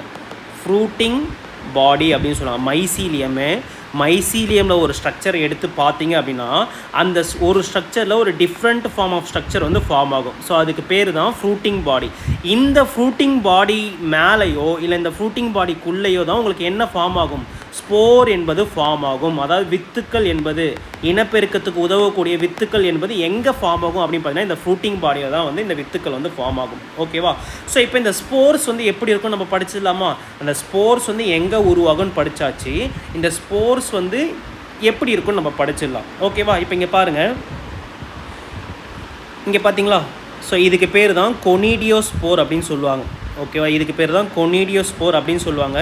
இந்த கொனீடியோஸ்போர் வந்து டிஸ்பர்ஸ் ஆகி ஜெர்மினேட் ஆகி அகைன் வந்து உங்களுக்கு வந்து இனப்பெருக்கம் வந்து டிஸ்பர்ஸ் ஆகுது அப்படின்னா காற்று மூலமாகவோ இல்லைனா வந்து மழை மூலமாகவோ இல்லை பூச்சிகள் மூலமாகவோ இந்த கொனீடியா வந்து உங்களுக்கு என்ன ஆகும், டிஸ்பர்ஸ் ஆகுறது அப்படின்னா பரவுது. ஓகே, டிஸ்பர்ஸ் ஆகி அகைன் வந்து இது வந்து ஒரு தனி கொனீடியாவாக வளர்ந்து இது தனி மைசீலியத்தை வந்து ஃபார்ம் பண்ணும். ஓகேவா? ஸோ இதுக்கு பேர் பாருங்கள் கொனீடியா. ஸோ இந்த கொனீடியாவை தாங்கி இருக்கக்கூடிய இந்த ஹோல் ஸ்ட்ரக்சர் பேர் என்ன பார்த்தீங்கன்னா கொனீடியோஃபோர் அப்படின்னு சொல்லுவாங்க. ஒன்று அல்லது அதற்கு மேற்பட்ட கொனீடியோஃபோர் வந்து ஒரு ஃப்ரூட்டிங் பாடி மேலே அரேஞ்ச் ஆகியிருக்கும். ஸோ இதுதான் நான் என்ன பார்த்தேன், இந்த ஃப்ரூட்டிங் பாடி இருக்குது பார்த்தீங்களா? ஸோ இந்த ஃப்ரூட்டிங் பாடிக்கு மேலே ஒன்று அல்லது அதற்கு மேற்பட்ட கொனீடியோஃபோர் வந்து அரேஞ்ச் ஆகிருக்கும். ஓகேவா? ஸோ அந்த கொனீடியோஃபோர் மூலமாக கொனீடியோஸ்போர்ஸ் மூலமாக இனப்பெருக்கம் ஏசெக்ஷுவல் ரீப்ரொடக்ஷன் என்பது நடக்கும். அதே போல் இங்கே பாருங்கள் ஸ்பொராஞ்சியம், இது வந்து கொனீடியோஸ்போர். இப்போ பார்த்தீங்கன்னா இது வந்து என்ன, ஸ்பொராஞ்சியோஸ்போர். இது வந்து ஒரு ஸ்பொராஞ்சியம் எனப்படுகிற ஒரு டிஃப்ரெண்ட் ஸ்ட்ரக்சர். ஓகே, அதுக்குள்ளே இந்த ஸ்பொராஞ்சியோஸ்போர்ஸ் வந்து இருக்கும். ஓகேவா? ஸோ ஸ்பொராஞ்சியம் எனப்படுகின்ற ஷேப்புக்குள்ளே இந்த ஸ்பொராஞ்சியோஸ்போர்ஸ் வந்து இருக்கும். ஸோ இந்த ஹோல் ஸ்ட்ரக்சருக்கு பேர் என்ன பார்த்தீங்கன்னா ஸ்பொராஞ்சியோஃபோர் அப்படின்னு சொல்லுவாங்க. இந்த ஸ்பொராஞ்சியோஃபோர் வந்து ஒன்று அல்லது அதற்கு மேற்பட்ட ஸ்பொராஞ்சியோஃபோர் வந்து உங்களுக்கு என்ன ஆயிருக்கும், இந்த ஃப்ரூட்டிங் பாடி மேலே அரேஞ்ச் ஆகிருக்கும். ஓகேவா? ஸோ இதன் மூலமாக ஏசெக்ஷுவல் ரீப்ரொடக்ஷன், இதில் இருக்கக்கூடிய ஸ்போர்ஸ் இருக்குது பார்த்தீங்களா, இந்த ஸ்போர்ஸ் வந்து வெளியே டிஸ்பர்ஸ் ஆகி அகெயின் ஜெர்மினேட் ஆக தான் முளைச்சி ஒரு மைசீலியத்தை வந்து உருவாக்கும். அடுத்தது இது ரெண்டுமே ஏசெக்ஷுவல் ஸ்போர்ஸுங்க. இது ரெண்டுமே ஏசெக்ஷுவல் ஸ்போர்ஸ். இது என்னென்னு பார்த்தீங்கன்னா இது ரெண்டும் என்ன பார்த்தீங்கன்னா செக்ஷுவல் ஸ்போர்ஸு. ஓகேவா? இது ரெண்டும் செக்ஷுவல் ஸ்போர்ஸு. ஓகேவா? இங்கே பாருங்கள், ஒரு பெசிடியம் இருக்கும், அந்த பெசிடியம் மேலே 4 பெசிடியோஸ்போர்ஸ் வந்து இருக்கும். ஓகேவா? ஸோ இதுதான் வந்து ஒரு செக்ஷுவல் ஸ்போர்ஸ். அந்த செக்ஷுவல் ஸ்போர்ஸ் எது மேலே இருக்கும் பார்த்தீங்கன்னா பெசிடியம் மேலே இருக்கும். ஸோ இந்த ஹோல் ஸ்ட்ரக்சருக்கு பேர் என்னென்னு பார்த்தீங்கன்னா பெசிடியோ கார்ப்புன்னு சொல்லுவோம். ஒன்று அல்லது அதற்கு மேற்பட்ட பெசிடியோ கார்ப் வந்து இந்த ஃப்ரூட்டிங் பாடி ஹைப்பேயில் ஒரு ஸ்பெஷல் ஸ்ட்ரக்சர் இருக்குன்னு சொன்னோம் பார்த்தீங்களா, அந்த ஃப்ரூட்டிங் பாடி மேலே வந்து அரேஞ்ச் ஆகிருக்கும். ஸோ இந்த பெசிடியோஸ்போர்ஸ்னால உங்களுக்கு என்ன நடக்கும், செக்ஷுவல் ரீப்ரொடக்ஷன் என்பது நடக்கும். அதே போல் இதுக்கு பேர், இந்த ஹோல் ஸ்ட்ரக்சருக்கு பேர் நான் என்ன சொன்னேன், பெசிடியோ கார்ப்புன்னு சொன்னேன்னா, அடுத்தது ஆஸ்கஸ் எனப்படுகின்ற ஒரு chalk like structure. Chalk like அப்படின்னா ஒரு பை போன்ற அமைப்புக்குள்ள இந்த ஆஸ்கோஸ்போர்ஸ் வந்து இருக்குங்க. ஸோ இந்த ஹோல் ஸ்ட்ரக்சருக்கு பேர் என்ன அப்படின்னு பார்த்தீங்கன்னா ஆஸ்கோ கார்ப் அப்படின்னு சொல்லுவாங்க. ஓகே, இந்த நேம் வந்து ரொம்ப ரொம்ப முக்கியம். கொனீடியோஃபோர், ஸ்பொராஞ்சியோஃபோர், பெசிடியோகார்ப், ஆஸ்கோகார்ப். அதாவது அந்த ஸ்போர்ஸை தாங்கி நிற்கக்கூடிய ஒரு அமைப்பு தான் என்னென்னு பார்த்தீங்கன்னா இந்த டோட்டல் ஸ்ட்ரக்சரை தான் வந்து நம்ம என்ன சொல்கிறோம், கொனிடியோஃபோர், ஸ்பொராஞ்சியோஃபோர், பெசிடியோகார்ப், ஆஸ்கோகார்ப். இது வந்து ஒன்று அல்லது அதுக்கு மேற்பட்ட அளவில் ஒரு ஃப்ரூட்டிங் பாடி மேலே அரேஞ்ச் ஆகி இருக்கிறதுக்கு பேர் தான் ஓகேவா, அந்த ஃப்ரூட்டிங் பாடிக்கு மேலே அரேஞ்ச் ஆகிருக்கும். இதன் மூலமாக தான் உங்களுக்கு என்ன நடக்கும், ரீப்ரொடக்ஷன் என்பது நடக்கும். ஓகேவா. ஸோ இப்போ செக்ஷுவல் ஸ்போர்ஸ் பார்த்தாச்சு, ஏசெக்ஷுவல் ஸ்போர்ஸ் பார்த்தாச்சு. இது ரெண்டுத்துலேயும் ஒரு வித்தியாசம் இருக்குங்க. என்ன வித்தியாசம் அப்படின்னு பார்த்தீங்கன்னா, இந்த ஏசெக்ஷுவல் ரீப்ரொடக்ஷனில் கொனிடியாவாக இருக்கட்டும், அடுத்தது செக்ஷுவல் ரீப்ரொடக்ஷனில் இந்த பெசிடியோஸ்போர்ஸாக இருக்கட்டும், இது ரெண்டுமே வந்து உங்களுக்கு ஃப்ரூட்டிங் பாடிக்கு மேலே வந்து ப்ரொடியூஸ் ஆகும். அதனால் இதுக்கு பேர் என்ன பண்ணா எக்ஸோஜெனஸ் அப்படின்னு சொல்லுவாங்க. அடுத்தது இந்த ஸ்பொராஞ்சியோஃபோராக இருக்கட்டும் இல்லை ஆஸ்கோகார்ஃபாக இருக்கட்டும், இது ரெண்டுமே வந்து ஸ்போர்ஸ் வந்து உங்களுக்கு ரெண்டுமே எதுக்குள்ளே இருக்கும் பார்த்தீங்கன்னா, அந்த ஃப்ரூட்டிங் அதாவது ஸ்பொராஞ்சியத்துக்குள்ளே உங்களுக்கு என்ன இருக்குது, இந்த ஸ்பொராஞ்சியோஸ்போர்ஸ் என்பது இருக்குது. அதே போல் ஆஸ்கஸ் எனப்படும் ஒரு பை போன்ற அமைப்புக்குள்ளே தான் உங்களுக்கு இந்த வித்துக்கள் ஆஸ்கோஸ்போர் எனப்படுகிற ஒரு செக்ஷுவல் வித்துக்கள் வந்து இருக்குது. இதுதான் வந்து உங்களுக்கு வந்து அந்த ஃப்ரூட்டிங் பாடி மேலே அரேஞ்ச் ஆகிருக்கும். அப்போது ஸ்போர்ஸ் என்பது ஏதோ ஒரு பைக்குள்ளே வந்து அமைஞ்சிருக்கு. அப்போ இதுக்கு பேர் என்ன சொல்லுவாங்க பார்த்தீங்கன்னா எண்டோஜெனஸ் அப்படின்னு சொல்லுவாங்க. ஓகேவா. இப்போ நான் சொன்ன விஷயங்கள் எல்லாமே தெரிஞ்சு வச்சுக்கோங்க. இது எல்லாத்தையுமே வந்து நம்ம அந்த 4 டைப் பார்த்தோம் பார்த்தீங்களா, ஸ்போர் அடிப்படையில் ஃபங்கை வந்து 4 டைப்பாக பிரிக்கலான்னு சொன்னோம் பார்த்தீங்களா. ஸோ அந்த 4 டைப்புக்கு இங்கே படிக்கிறது எல்லாமே உங்களுக்கு தேவைப்படும். ஓகேவா. ஸோ இப்போ கடைசியாக வந்து இதை மட்டும் தெரிஞ்சு வச்சுக்கோங்க. ஏசெக்ஷுவல் ரீப்ரொடக்ஷன் எப்படி நடக்கும், செக்ஷுவல் ரீப்ரொடக்ஷன் வந்து எப்படி நடக்கும்னு தெரிஞ்சுக்கோங்க. நான் என்ன சொன்னேன் ஆல்ரெடி, பட்டிங், ஃபிஷன், அடுத்தது ஃப்ராக்மெண்டேஷன் எப்படி நடக்கும்னு சொல்லிட்டேன். இப்போ வந்து ஸ்போர் மூலமாக நடக்கக்கூடிய ஏசெக்ஷுவல் ரீப்ரொடக்ஷனாக இருக்கட்டும், செக்ஷுவல் ரீப்ரொடக்ஷனாக இருக்கட்டும் எப்படி நடக்கும்னு தெரிஞ்சுக்கோங்க. இப்போ கொனிடியா இருக்குது பார்த்தீங்களா, இந்த கொனிடியா என்ன ஆகும் பார்த்தீங்கன்னா டிஸ்பர்ஸ் ஆகுங்க. காற்று மூலமாகவோ தண்ணி மூலமாகவோ டிஸ்பர்ஸ் ஆகுது அப்படின்னு பார்த்தீங்கன்னா இது வந்து பிரிஞ்சு பரவும். ஓகே. அகைன் வந்து இது வந்து என்ன ஆகும், ஜெர்மினேட் ஆகி ஒரு மைசீலியத்தை வந்து உருவாக்கும். அப்படியே இந்த சைக்கிள் வந்து தொடர்ந்து போய்கிட்டே இருக்கும். மைசீலியம் உருவாயிட்டனாலே ஒரு ஃபங்கை வந்து உருவாயிடுச்சுன்னு தான் அர்த்தம். ஓகே. இது வந்து ஏசெக்ஷுவல் ரீப்ரொடக்ஷன். இப்போ அடுத்தது செக்ஷுவல் ரீப்ரொடக்ஷன் வந்து எப்படி நடக்கும்னு பார்த்தீங்கன்னா, செக்ஷுவல் ரீப்ரொடக்ஷன் அப்படின்னா 2 கேமெட் வந்து ஒன்று சேருதுங்க. அதாவது ரெண்டு செல் வந்து ஒன்று சேர்வது தான் வந்து செக்ஷுவல் ரீப்ரொடக்ஷன். ஓகேவா. இப்போ ஃபார் எக்ஸாம்பிளுக்கு இங்கே வந்து ஒரு மைசீலியம் இருக்குது, இங்கே வந்து ஒரு மைசீலியம் இருக்குது.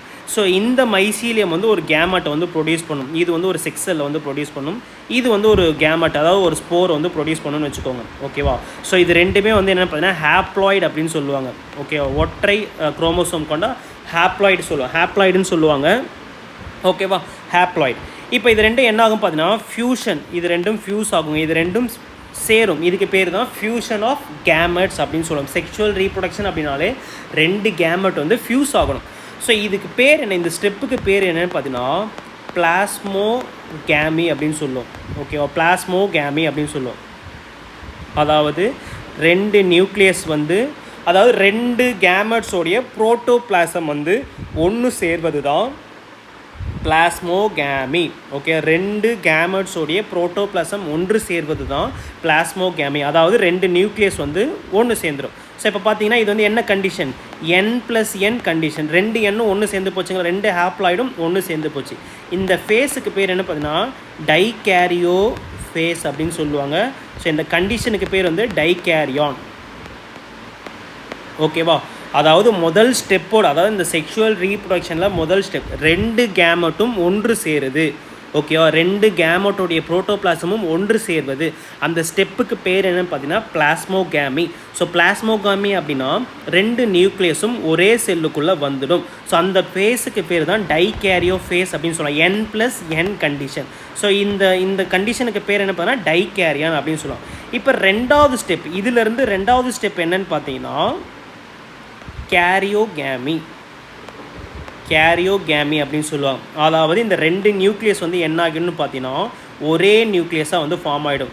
ஸோ இந்த கண்டிஷனுக்கு பேர் என்ன பார்த்தீங்கன்னா ஜைகோட் அப்படின்னு சொல்லுவாங்க. ஓகேவா. ஸோ அகைன் வந்து இந்த ஜைகோட் வந்து என்ன ஆகும்னு பார்த்தீங்கன்னா இதுதான் 3rd ஸ்டெப்பு. மியோசிஸ் மூலமாக, மியோசிஸ் அப்படின்னா அதாவது 2ஆக பிரியிறது. மியோசிஸ் மூலமாக என்னாகும், இந்த ஜைகோட் வந்து நிறைய ஸ்போர்ஸை வந்து ஃபார்ம் பண்ணுங்க. ஓகே. வித்துக்களை வந்து உருவாக்கும். ஓகேவா. ஸோ அகைன் வந்து இந்த வித்துக்கள் வந்து என்ன ஆகும், இந்த வித்துக்கள் வந்து இதிலிருந்து டிஸ்பர்ஸ் ஆகி ஜெர்மினேட் ஆகி, இந்த வித்துக்கள் வந்து இதிலிருந்து டிஸ்பர்ஸ் ஆகி அதாவது வெளியே பரவி ஜெர்மினேட்னா முளைச்சி அகைன் வந்து என்ன ஃபார்ம் பண்ணிவிடும் உங்களுக்கு மைசீலியத்தை வந்து ஃபார்ம் பண்ணிவிடும். மைசீலியம் ஃபார்ம் ஆகிடுச்சு அப்படின்னாலே ஒரு ஃபங்கை வந்து ஃபார்ம் ஆகிடும். ஓகேவா? ஸோ மொத்தமாக இந்த 3 ஸ்டெப்பு பேர் வந்து தெரிஞ்சு வச்சுக்கோங்க. பிளாஸ்மோகேமி, அடுத்தது வந்து கேரியோகேமி. ஸோ பிளாஸ்மோகேமியில் உங்களுக்கு என்ன கண்டிஷன் ஃபார்ம் ஆகும்? டைகேரியோன்னு எனப்படுகிற ஃபேஸ் வந்து ஃபார்ம் ஆகும். கேரியோகேமியில் உங்களுக்கு என்ன ஃபார்ம் ஆகும்? ஜைகோட் வந்து ஃபார்ம் ஆகும். அடுத்தது தேர்ட் ஸ்டெப்பு மியோசிஸ் மூலமாக உங்களுக்கு என்ன ஆகிடும்? ஸ்போர்ஸ் வந்து ஃபார்ம் ஆகிடும். ஓகேவா? ஸோ இந்த ஸ்போர்ஸ் தான் டிஸ்பர்ஸ் ஆகி ஜெர்மினேட் ஆகி உங்களுக்கு என்ன ஃபார்ம் ஆகும்? மைசீலியம் என்பது உருவாகும். இது இப்படி தான் வந்து உங்களுக்கு செக்ஷுவல் ரீப்ரொடக்ஷன் வந்து நடக்கும். ஸோ செக்ஷுவல் ரீப்ரொடக்ஷன் எப்படி நடக்கும், ஏசெக்ஷுவல் ரீப்ரொடக்ஷன் எப்படி நடக்கும்ன்றதை நம்ம பார்த்தாச்சு. இப்போ வந்து டிஃப்ரென்ஷியேட் பண்ணுங்கள். இப்போ தான் வந்து அந்த ஸ்போர்ஸ் அடிப்படையில் நான் என்ன சொன்னேன், ஃபங்கை வந்து 4 வகையாக பிரிக்கப்படுதுன்னு சொன்னேன்னா, ஸோ இந்த ஃபங்கை வந்து எப்படி 4 வகையாக பிரிக்கிறாங்க பார்த்தீங்கன்னா, செக்ஷுவல் ரீப்ரொடக்ஷன், செக்ஷுவல் ரீப்ரொடக்ஷன் இருக்கக்கூடியது, செக்ஷுவல் ரீப்ரொடக்ஷன் இல்லாதது. அதாவது செக்ஷுவல் ரீப்ரொடக்ஷன் நாட் நோன். தெளிவாக நான் சொல்கிறேன், வெயிட் பண்ணுங்கள். ஓகேவா? இந்த ஃபங்கை வந்து நம்ம 4 வகையை பிரிக்க போகிறோம். செக்ஷுவல் ரீப்ரொடக்ஷன் இருக்கிறது, செக்ஷுவல் ரீப்ரொடக்ஷன் இல்லாதது. ஸோ செக்ஷுவல் ரீப்ரொடக்ஷன் இல்லாததை நம்ம என்ன சொல்கிறோம் பார்த்தீங்கன்னா டியூட்ரோ மைசிட்டிஸ்ன்னு பிரிக்கிறோம். அடுத்தது இந்த செக்ஷுவல் ரீப்ரொடக்ஷன் இருக்கிறது பார்த்தீங்களா, இதை வந்து அகைன் நம்ம 2ஆக பிரிக்கிறோம். ஓகேவா? ஸோ மைசீலியம் அடிப்படையில் மைசீலியம் ஏசெப்டேட், ஏசெப்டேட்னா நம்ம என்னென்னு படித்தோம். அடுத்தது மைசீலியம் செப்டேட் அப்படின்னு 2ஆக பிரிக்கிறோம். ஓகேவா? ஸோ அதாவது மைசீலியம் செப்டேட் கொண்டு, அதாவது மைசீலியம் செப்டேட் அமைப்பு கொண்டு செக்ஷுவல் ரீப்ரொடக்ஷனும் இருக்கணும். அப்படி இருக்கக்கூடிய ஃபங்கையை வந்து நம்ம வந்து ஃபைகோ மைசிட்டிஸ்ன்னு பிரிக்கிறோம்.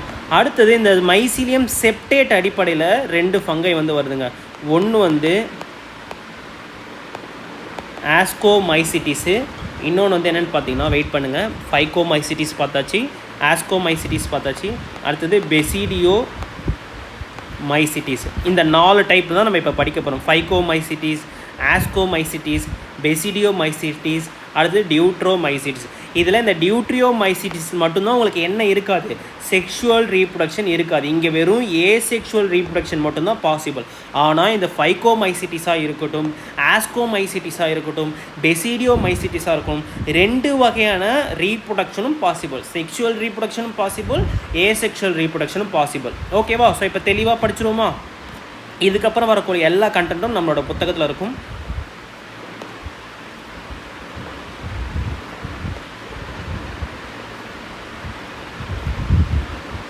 ஓகேப்பா, இங்கே பாருங்கள், வித்துக்களின் உருவாக்கத்தின் அடிப்படையில் பூஞ்சைகள் பின்வருமாறு வகைப்படுத்தப்படுகிறது. ஸோ முதல்ல இந்த ஃபைகோமைசிட்டிஸ் வந்து நம்ம படிச்சிடும். So phycomycetes, the member of phycomycetes are found in aquatic habitats, அதாவது வாழ்விடங்களிலும், அடுத்து டீகேயிங் வுட். ஓகேவா? ஸோ ஈரமான பகுதிகளிலும், அடுத்து டீகேயிங் வுட் அப்படின்னா என்ன, ஒரு அழுகி போன மரத்தில், ஓகேவா, டீகே ஆகக்கூடிய மரத்துலேயோ இல்லைன்னா மாய்ஸ்ட் ஸ்பேஸில், அதாவது ஈரமான இடங்களில், டேம்ப் பிளேஸ் அப்படின்னா அதுதான் ஈரப்பதம் நிறைந்த சேறு நிறைந்த பகுதிகளில், ஸோ அந்த இடத்துல வந்து காணப்படும். அல்லது ஒப்ளிஜியேட் பேரசைட்ஸாக இருக்கும், அதாவது தாவரங்களில் நிலைமாறா ஒட்டுண்ணிகளாக காணப்படுகின்றன. ஸோ இந்த ஃபைகோமைசிட்டிஸ் எங்கே இருக்குன்றதை பார்த்து வச்சுக்கோங்க. அடுத்தது இதில் இருக்கக்கூடிய மைசீலியம் வந்து எப்படி இருக்கும் பார்த்தீங்கன்னா ஏசெப்டேட். நான் ஆல்ரெடி உங்களுக்கு சொல்லிட்டேன். ஃபஸ்ட்டு ஸ்ட்ரக்சர் ஆஃப் ஃபங்கை பார்க்கும்போதே செப்டேட்னா என்ன, ஏசெப்டேட்னா என்ன நம்ம படித்தாச்சு. பூஞ்சை இழையானது இடைச்சவ்வற்ற மற்றும் பல கருள்ளதாக, அதாவது கோஎன்செட்டிக் அப்படின்னா மல்டி நியூக்ளியேட் அப்படின்னு சொல்லுவாங்க. கோஎன்செட்டிக்னா மைசீலியம் வந்து ஏசெப்டா, அதாவது இடைச்சவ்வற்ற மற்றும் அந்த செக்மெண்ட்டாக உங்களுக்கு இருக்காது. ஓகேவா? அதுக்கு பேர் தான் ஏசெப்டேட், மல்டி நியூக்ளியேட்டாக காணப்படும். அடுத்தது இதில் ஏசெக்ஷுவல் ரீப்ரொடக்ஷன் என்பது எதன் மூலமாக நடக்கும் பார்த்தீங்கன்னா ஜூஸ்போருங்க. அதாவது ஜூஸ்போர்னா என்ன, இது வந்து இதுக்கு பேர் தான், இந்த பை போன்ற அமைப்பு இருக்குது பார்த்தீங்களா, இது பேர் தான் நம்ம ஸ்பொராஞ்சியம் நம்ம படித்தோம். இந்த ஸ்பொராஞ்சியத்துக்குள்ளே தான் உங்களுக்கு என்ன இருக்கும், ஸ்பொராஞ்சியோஸ்போர்ஸ் வந்து இருக்கும். ஓகேவா, ஸ்பொராஞ்சியோஸ்போர்ஸ் வந்து இருக்கும். ஸோ இந்த ஹோல் ஸ்ட்ரக்சருக்கு பேர் தான் என்னென்னு பார்த்தீங்கன்னா ஸ்பொராஞ்சியோ ஃபோர் அப்படின்னு நம்ம படித்தோமா. ஸோ இந்த ஃபொராஞ்சியோஸ்போர் தான் ஒன்று அல்லது அதற்கு மேற்பட்ட அளவில் ஃப்ரூட்டிங் பாடி மேலே அரேஞ்ச் ஆகிருக்கும். ஓகேவா.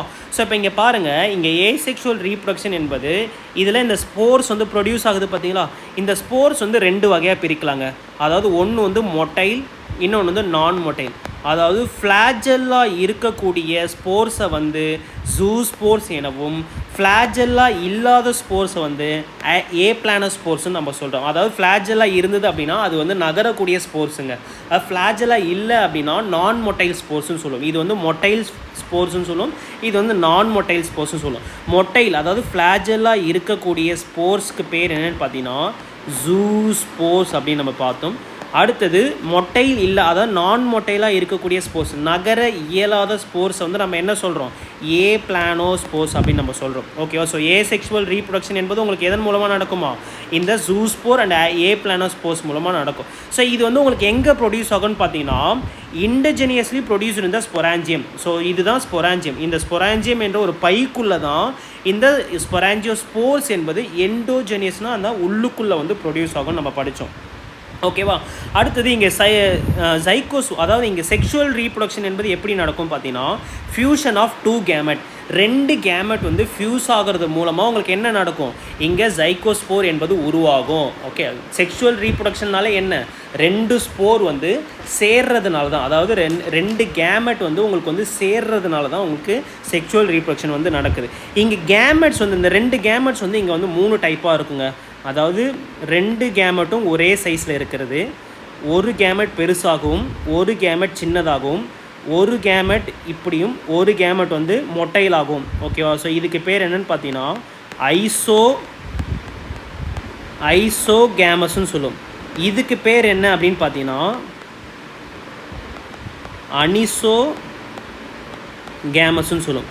இதுக்கு பேர் என்னென்னு பார்த்தீங்கன்னா ஊகேமஸ் அப்படின்னு சொல்லுவோம். ஓகே, இங்கே வந்து கேமெட்ஸ் வந்து எப்படி இருக்கும் பார்த்தீங்கன்னா ரெண்டுமே ஒரே சைஸில் இருக்கும். ஒன்று பெருசாகவும் ஒன்று சின்னதாகவும், ஒன்று வந்து நான் மொட்டையிலாகவும் ஒன்று வந்து மொட்டையிலாகவும் இருக்கும். ஓகேவா. ஸோ இந்த 2 கேமெட்ஸ் வந்து சேர்ந்து தான் உங்களுக்கு என்ன ஃபார்ம் பண்ணும், ஸோ ஃபியூஷன் ஆஃப் இந்த 2 கேமெட்ஸ் சேர்ந்து தான் உங்களுக்கு என்ன ஃபார்ம் பண்ணும், ஜைகோஸ்போரை வந்து ஃபார்ம் பண்ணும். ஜைகோஸ்போரை வந்து ஃபார்ம் பண்ணும். ஸோ இந்த ஜைகோஸ்போர் வந்து அகைன் வந்து என்னாகும், மியாசிஸ் மூலமாக உங்களுக்கு என்ன ஃபார்ம் ஆகும், நிறைய ஸ்போர்ஸ் வந்து உருவாக்கும். ஓகே, அந்த ஜைகோட்டோ இல்லை ஜைகோஸ்போரோ உங்களுக்கு என்ன உருவாக்கும் பார்த்தீங்கன்னா ஸ்போர்ஸ் வந்து உருவாக்கும். அகைன் வந்து இந்த ஸ்போர்ஸ் வந்து உங்களுக்கு என்ன ஆகும், டிஸ்பர்ஸ் ஆகும். இந்த ஸ்போர்ஸ் வந்து வெளியே வந்து டிஸ்பர்ஸ் ஆகி ஜெர்மினேட் ஆகி உங்களுக்கு என்ன உருவாகிடும், ஒரு மைசீலியம், ஒரு புது மைசீலியம் வந்து உருவாகும். ஓகே, இப்படி தான் இங்கே செக்ஷுவல் ரீப்ரொடக்ஷன் என்பது நடக்கும். ஸோ ஃபைகோமைசிட்டிஸுக்கு எக்ஸாம்பிள் என்னென்னு பார்த்தீங்கன்னா மியூக்கரு, ரைசோஃபஸ். மியூக்கர் அப்படின்னா நூல் காளான்னு சொல்கிறாங்க. அடுத்தது ரைசோஃபஸ் அப்படின்னா இழைய பூஞ்சை அப்படின்னு சொல்லி, எல்லாத்துக்கும் தமிழ் இருக்க பார்த்து வச்சுக்கோங்க, ரொட்டி பூஞ்சை அப்படின்னு சொல்லுவாங்க. அடுத்தது ஆல்புகோ கடுகு செடியில் காணப்படும் ஒட்டு. இது நான் ஆல்ரெடி சொன்னேன் பார்த்தீங்களா, கடுகு செடி மஸ்டர்ட் பிளான்ட்டில் ஒயிட் ஸ்பாட் இருக்குது பார்த்தீங்களா, பேராசைட்டிக் ஃபங்கை. ஆல்புகோ என்பது ஒரு பேராசைட்டிக் ஃபங்கை. ஓகேவா. அடுத்தது ஆஸ்கோமைசிட்டிஸு. ஸோ இதுக்கு வந்து காமனாக இதோட பேர் என்ன பார்த்தீங்கன்னா சாக் ஃபங்கை அப்படின்னு சொல்லுவோம், பைப்பூஞ்சை அப்படின்னு நம்ம சொல்கிறோம். ஓகேவா. Commonly known as sac fungi. கேட்பாங்க, கொஷின் கேட்பாங்க, கீழ்கண்டவற்றில் பைப்பூஞ்சைக்கு எடுத்துக்காட்டியதுன்னு கேட்பாங்க. Okay, commonly known as sac fungi. Ascomycetes are mostly multicellular. இதில் இருக்கிறது எல்லாமே வந்து மோஸ்ட்லி மல்டி செல்லுலாராக தான் இருக்கும். ஆனால் ஒற்றை செல் உயிரினமும் உண்டு. அதுக்கு எக்ஸாம்பிள் தான் என்னென்னு பார்த்தீங்கன்னா ஈஸ்ட்டு. ஓகேவா. ஸோ ஈஸ்ட் மட்டும் யூனிசெல்லுலார், மற்ற எல்லா உயிரினங்களும் என்ன பார்த்தீங்கன்னா மல்டி செல்லுலார். ஓகேவா. அடுத்தது they are saprophytic, decomposers, parasitic or coprophilous அப்படின்னு சொல்கிறாங்க. அதாவது க்ரோயிங் ஆன டங்க். இவை சாருண்ணிகளாக, சாருண்ணிகள்னால் என்ன சொன்னேன், இறந்து போன அழுகி போன இடத்துலேருந்து தனக்கான உணவு வந்து எடுத்துக்கும். அதுக்கப்புறம் சிதைப்பவனாக டீகம்போசஸாக இருக்கும். அடுத்தது டீகம்போசஸ் அப்படின்னா அந்த செல்லுக்குள்ளே டீகம்போஸ் ஆகி அந்த இறந்து போன செல்லை வந்து தன்னோட உணவாக எடுத்துக்கும். அது ஒட்டுண்ணிகளாக பேராசைட்டிக்காகவும் காணப்படுகிறது. அதுக்கப்புறம் சாணி மீது வளர்வதாக இருக்கக்கூடியது அப்படின்னு சொல்கிறாங்க. ஓகேவா. அடுத்தது மைசீலியம் வந்து இங்கே எப்படி இருக்கும் பார்த்தீங்கன்னா பிரான்ச்சட் அண்ட் செப்டேட்டாக இருக்கும். அதாவது கிளைகள் கொண்டு, செப்டேட் அப்படின்னா என்ன, இடைச்சவ்வுள்ளதாக இருக்கும். ஸோ மைசீலியம் பார்த்தா உங்களுக்கு என்ன இருக்கும், நல்லா ஃப்ராக்மெண்ட்டாக, அதாவது இந்த மாதிரி இடை சவ்வுகள் வந்து இருக்குன்னு சொல்கிறாங்க. ஓகே, அதுக்கு பேர் தான் செப்டேட். பிரான்ச்சட் அப்படின்னா கிளைகளாக இருக்கும். பூஞ்சை இழை கிளைத்த மற்றும் இடைச்சவ்வுள்ளதாக காணப்படுகிறது. இதுதான் ரொம்ப முக்கியம். அடுத்தது ஏசெக்ஷுவல் ஸ்போர்ஸ். இங்கே ஏசெக்ஷுவல் ரீப்ரொடக்ஷன் வந்து எப்படி நடக்குதுன்னு பார்த்தீங்கன்னா கொனிடியா மூலமாக நடக்குது. ஓகே, கொனிடியா வந்து உங்களுக்கு எங்கே ப்ரொடியூஸ் ஆகும், கொனிடியா வந்து எண்டோஜெனியஸ்லி அந்த ஸ்பெஷலி மைசீலியம் கால்டு கொனிடியா 4. ஓகேவா. ஸோ இந்த முழு அமைப்பு பேர் தான், இதில் தான் கொனிடியா வந்து உங்களுக்கு ஃபார்ம் பண்ணும். இந்த முழு அமைப்புக்கு பேர் தான் என்ன சொன்னேன், கொனிடியா ஃபோர்ஸ் அப்படின்னு சொல்கிறேன். ஒன்று அல்லது அதற்கு மேற்பட்ட கொனிடியா 4 தான் இந்த ஃப்ரூட்டிங் பாடி மேலே அரேஞ்ச் ஆகிருக்கும். இது வந்து இந்த கொனிடியா பார்த்தீங்கன்னா இந்த ஸ்போர்ஸ் வந்து உங்களுக்கு வெளியே வந்து அமைஞ்சிருக்குங்களா, ஃப்ரூட்டிங் பாடிக்கு வெளியே வந்து அமைஞ்சிருக்கு அப்படின்னா இதுக்கு பேர் வந்து எக்ஸோஜீனியஸ் அப்படின்னு நம்ம சொல்லுவோம். ஓகேவா. அடுத்தது இந்த கொனிடியா இருக்குது பார்த்தீங்களா, இந்த கொனிடியா வந்து டிஸ்பர்ஸ் ஆகி, ஓகேவா, அகைன் வந்து இது ஜெர்மினேட் ஆகி முளைச்சி ஒரு புது மைசீலியத்தை வந்து உருவாகும். அதை தான் இந்த பாயிண்டில் வந்து சொல்கிறாங்க. அடுத்தது இங்கே செக்ஷுவல் ரீப்ரொடக்ஷன் வந்து உங்களுக்கு எப்படி நடக்கும் பார்த்தீங்கன்னா ஆஸ்கோஸ்போர்ஸ் மூலமாக நடக்குங்க. ஸோ ஆஸ்கோஸ்போர்ஸ்னால் நான் என்ன சொன்னேன், ஆஸ்கோஸ்போர்ஸ் என்னென்னா ஆஸ்கஸ் எனப்படுகின்ற ஒரு பையுங்க. அந்த பையில் உங்களுக்கு என்ன இருக்கும், இந்த ஆஸ்கோஸ்போர்ஸ் என்பது இருக்கும். ஸோ இந்த முழு அமைப்புக்கு பேர் தான் என்னென்னு பார்த்தீங்கன்னா ஆஸ்கோ கார்ப்புன்னு சொன்னோமா. ஒன்று அல்லது அதற்கு மேற்பட்ட ஆஸ்கோ கார்ப்பு தான் உங்களுக்கு வந்து ஒரு ஃப்ரூட்டிங் பாடி மேலே அரேஞ்ச் ஆகிருக்கும். ஓகேவா. மைசீலியத்தில் ஹைப்பாவில் ஒரு ஃப்ரூட்டிங் பாடி மேலே, ஸ்பெஷலி ஸ்ட்ரக்சர் ஃப்ரூட்டிங் பாடி மேலே இந்த நிறைய ஆஸ்கோ கார்ப் வந்து, இந்த ஆஸ்கோஸ் கார்ப் அந்த பை போன்ற ஆஸ்கஸ்குள்ளே தான் உங்களுக்கு என்ன இருக்கும், இந்த ஆஸ்கோஸ்போர்ஸ் வந்து இருக்கும். இந்த ஆஸ்கோஸ்போர்ஸ் மூலமாக தான் இங்கே வந்து செக்ஷுவல் ரீப்ரொடக்ஷன் என்பது நடக்கும். So sexual spores are called ascospores which are produced endogenously in the sac like asci. அதாவது இந்த ஆஸ்கஸ் இருக்குது பார்த்தீங்களா, ஒரே ஒரு ஆஸ்கஸ்க்கு பேர் தான் இந்த ஆஸ்கின்னு சொல்லுவாங்க. ஓகே, பல்வேறு அந்த ஆஸ்கஸ் வந்து இந்த முழு அமைப்புக்கு பேர் வந்து ஆஸ்கோஸ் கார்ப். ஓகேவா. These asci are arranged in the different types of fruiting bodies are called ascocarp. ஓகேவா. இதுக்கு எக்ஸாம்பிள் என்னென்னு பார்த்தீங்கன்னா ஆஸ்பர்ஜில்லஸ், கேல்விசெப்ஸ், நியூரோஸ்போரா. ஓகேவா. இந்த ஆஸ்கோமைசிட்டிஸுக்கு வந்து எக்ஸாம்பிள் என்னென்னு பார்த்தீங்கன்னா இந்த 3 எக்ஸாம்பிள் வந்து எடுத்துக்கோங்க. அடுத்தது basidiomycetes. Okay, commonly known form of basidiomycetes என்னென்னு பார்த்தீங்கன்னா mushrooms, bracket fungi, puff ball, காளான்கள், அடைப்பு காளான்கள் மற்றும் பொசுப்பந்துகள் ஆகியவை பசிடியோ மைசிட்டினின் பொதுவாக அறியப்பட்ட வடிவங்கள். இது எங்கே வளரும் பார்த்தீங்கன்னா சாயிலில். ஓகே, இவை மண்ணிலும் மரக்கட்டைகளிலும் வாழும் தாவர உடல்களில் ஒட்டுண்ணிகளாகவும் வளர்கின்றன. எடுத்துக்காட்டு துருப்பூஞ்சை மற்றும் கரிப்பூட்டை அப்படின்னு சொல்லலாம், அதாவது ரஸ்ட்டு மற்றும் ஸ்மட்ஸு. ஓகேவா. அடுத்தது இதோட மைசீலியம் வந்து உங்களுக்கு எப்படி இருக்கும் பார்த்தீங்கன்னா பிரான்ச்டாகவும் செப்டேட்டாகவும் இருக்கும். ஓகே, ஆல்ரெடி செப்டேட்னா அதனால தான் முதல்ல நான் ஸ்ட்ரக்சர் ஆஃப் ஃபங்கை பார்க்கும்போதே செப்டேட்னா என்ன, ஏசெப்டேட்னா என்னன்னு சொல்லி கொடுத்தேன். ஏன்னா ரொம்ப ரொம்ப முக்கியமான பாயிண்ட்டுங்க. மைசீலியம் என்பது இங்கே வந்து கிளைகளாகவும் இடை சவ்வுள்ளதாகவும் இருக்கும் அப்படின்னு சொல்கிறாங்க. அடுத்தது இங்கே ஏசெக்ஷுவல் ரீப்ரொடக்ஷன் வந்து ஜெனரலாக உங்களுக்கு இது ரொம்ப ரொம்ப முக்கியமான பாயிண்ட்டுங்க. இங்கே asexual reproduction are generally not found. இங்கே ஏசெக்ஷுவல் ஸ்போர்ஸே கிடையாதுங்க. அதாவது ஸ்போர்ஸ் மூலமாக ஏசெக்ஷுவல் ரீப்ரொடக்ஷன் இங்கே நடக்காது. அதுக்கு பதிலாக இங்கே என்னென்னா உடல் செல்கள் மூலமாக ரீப்ரொடக்ஷன் வந்து நடக்கும். காமனாக இங்கே எதன் மூலமாக நடக்கும் பார்த்தீங்கன்னா ஃப்ராக்மெண்டேஷன் மூலமாக இங்கே பால்சாரா இனப்பெருக்கம் என்பது நடைபெறுகிறது. ஸோ ஃப்ராக்மெண்டேஷன்னா என்ன சொன்னேன், ஸோ துண்டுகளாக இது வந்து என்ன ஆகிடும், 2 துண்டாக உடஞ்சி போயிடுங்க. இதுக்கு பேர் தான் ஃப்ராக்மெண்டேஷன் அப்படின்னு நம்ம படித்தோமா. அடுத்தது இங்கே செக்ஸ் ஆர்கன் வந்து ஆப்சண்ட்டு. அப்போ இங்கே எப்படி செக்ஷுவல் ரீப்ரொடக்ஷன் நடக்கும் நமக்கு கேள்வி வரும். ஏன்னா நான் என்ன சொன்னேன், டியூட்ரோமைசிட்டிஸ் தவிர மற்ற பெசிடியோமைசிட்டிஸாக இருக்கட்டும், ஆஸ்கோமைசிட்டிஸாக இருக்கட்டும், ஃபைகோமைசிட்டிஸாக இருக்கட்டும், இது 3த்துலேயும் செக்ஷுவல் ரீப்ரொடக்ஷன் நடக்கும்னு சொன்னேன். ஓகேவா. ஸோ மற்ற 2த்துலேயும் செக்ஷுவல் ரீப்ரொடக்ஷன் எப்படி நடக்கும்னு நம்ம படித்தாச்சு. ஓகே, ஒன்றுத்தில் வந்து ஆஸ்கோஸ்போர்ஸ் மூலமாகவும் இன்னொருத்தில் வந்து பெசிடியோஸ்போர்ஸ் மூலமாக நடக்கும் நம்ம படித்தாச்சு. ஓகேவா. இப்போ இங்கே பாருங்கள், செக்ஸ் ஆர்கன் வந்து இங்கே கிடையவே கிடையாது. அப்படி இருக்கும்போது எப்படி செக்ஸ் ரீப்ரொடக்ஷன் நடக்கும் அப்படின்னு பார்த்து செக்ஷுவல் ரீப்ரொடக்ஷன் நடக்கும் அப்படின்னு பார்த்தீங்கன்னா இங்கே வந்து 2 ஜீன் டைப் உள்ள மைசீலியம்ங்க. ஸோ 2 வெவ்வேறு ஜீன் டைப் உள்ள மைசீலியத்தோட சொமேட்டிக் செல் அப்படின்னு சொல்லுவாங்க. சொமேட்டிக் செல் அப்படின்னா உடல் செல் அப்படின்னு சொல்லுவாங்க. ஓகேவா? அதாவது செக்ஸ் செல் வந்து இங்கே ஃபியூஷன் ஆகவே ஆகாது. அதாவது 2 வெவ்வேறு ஜீன் கொண்ட மைசீலியம் வந்து என்னாகும் பார்த்தீங்கன்னா ஃபியூஸ் ஆகும். ஸோ ஃபியூஸ் ஆகி தான் உங்களுக்கு என்ன ஆகும், டைகேரியான் எனப்படுகிற ஒரு ஃபேஸ் வந்து உருவாக்கும். இதுக்கு பேர் தான் நான் என்ன சொன்னேன், பிளாஸ்மோகேமின் நம்ம படித்தோமா, செக்ஷுவல் ரிப்ரடக்ஷன் பிளாஸ்மோகேமின் நம்ம படித்தோமா. ஸோ அதாவது 2 வெவ்வேறு ஜீன் டைப் கொண்ட மைசீலியம் வந்து என்னாகும், ஃபியூஸ், அதோட சொமேட்டிக் செல் அப்படின்னு சொல்லுவாங்க. அதாவது உடல் செல் வந்து ஃபியூஸ் ஆகும். ஃபியூஸ் ஆகி உங்களுக்கு என்னத்தை உருவாக்கும், டைகேரியானை வந்து உருவாக்கும். இந்த ஃபேஸுக்கு பேர் தான் என்ன, பிளாஸ்மோகேமி. அதாவது பாலின உறுப்புகள் இல்லை, ஆனால் வெவ்வேறு மரபணு வகைகளின் 2 தாவர அல்லது சொமேட்டிக் செல் அப்படின்னா உடல் செல் இணைவதன் மூலம் பிளாஸ்மோகேமி கொண்டு வரப்படுகிறது. ஸோ இணைஞ்சி உங்களுக்கு என்ன உருவாயிடுது, டைகேரியோ ஃபேஸு. அதாவது 2n வந்து உருவாயிடுச்சிங்களா, n+n 2n வந்து உருவாயிடுச்சிங்களா. இப்போ அடுத்தது இந்த ரிசல்டன்ட் ஸ்ட்ரக்சர் இஸ் டைகேரியட்டிக். இந்த ரிசல்டன்ட் ஸ்ட்ரக்சர் வந்து டைகேரியட்டிக்காக இருக்கும், which ultimately give to rice basidium. So இது வந்து உங்களுக்கு என்னத்தை உருவாக்கும் அப்படின்னு பார்த்தீங்கன்னா பெசிடியத்தை வந்து உருவாக்குங்க. ஸோ பெசிடியம் வந்து எப்படி இருக்கும், ஸோ இந்த மாதிரி இருக்குமா, பெசிடியம் இந்த மாதிரி இருக்கும். ஸோ இந்த பெசிடியத்துக்கு மேலே உங்களுக்கு என்ன உருவாகும்னு பார்த்தீங்கன்னா 4 பெசிடியோ ஸ்போர்ஸ் வந்து உருவாகுங்க. ஸோ 4 பெசிடியோ வித்துக்கள் வந்து உருவாக்கும். 4 பெசிடியோ வித்துக்கள் வந்து உருவாக்கும். அதுதான் இங்கே சொல்கிறாங்க. இதன் விளைவாக உருவாகும் அமைப்பு இரட்டை கருவுள்ள நிலையாகும். இந்த டைகேரியோ ஃபேஸுக்கு பேர் என்ன, இரட்டை கருவுள்ள நிலையாகும். இது இறுதியில் பெசிடியத்தை உருவாக்குகிறது, சிதலகத்தை இதுக்கு பேர் தான் பெசிடியம். இந்த பெசிடியத்துக்கு மேலே உங்களுக்கு என்ன ஆகும், 4 ஸ்போர்ஸ் வந்து உருவாகுங்க. அணுக்கரு சேர்க்கை, அதாவது எதன் மூலமாக பார்த்தீங்கன்னா அகைன் இந்த பிளாஸ்மோகேமியிலிருந்து கேரியோகேமியும் மயோசிஸும் நடைபெற்று உங்களுக்கு என்ன உருவாக்குது, பெசிடியம் ப்ரொடியூசிங் 4 பெசிடியோ ஸ்போர்ஸ். கேரியோகேமியும் மியோசிஸும் நடந்து இந்த பெசிடியம் இருக்குது பார்த்தீங்களா, இந்த பெசிடியம் வந்து 4 பெசிடியோ ஸ்போர்ஸ் வந்து உருவாக்கும். இந்த பெசிடியோ ஸ்போர்ஸ் வந்து எக்ஸோஜெனியஸ்லி ப்ரொடியூஸ்டு ஆன் த பெசிடியம். பெசிடியத்துக்கு மேலே தான், அதாவது பெசிடியத்துக்கு வெளியே தான் இந்த பெசிடியோ ஸ்போர்ஸ் என்பது உருவாகும்.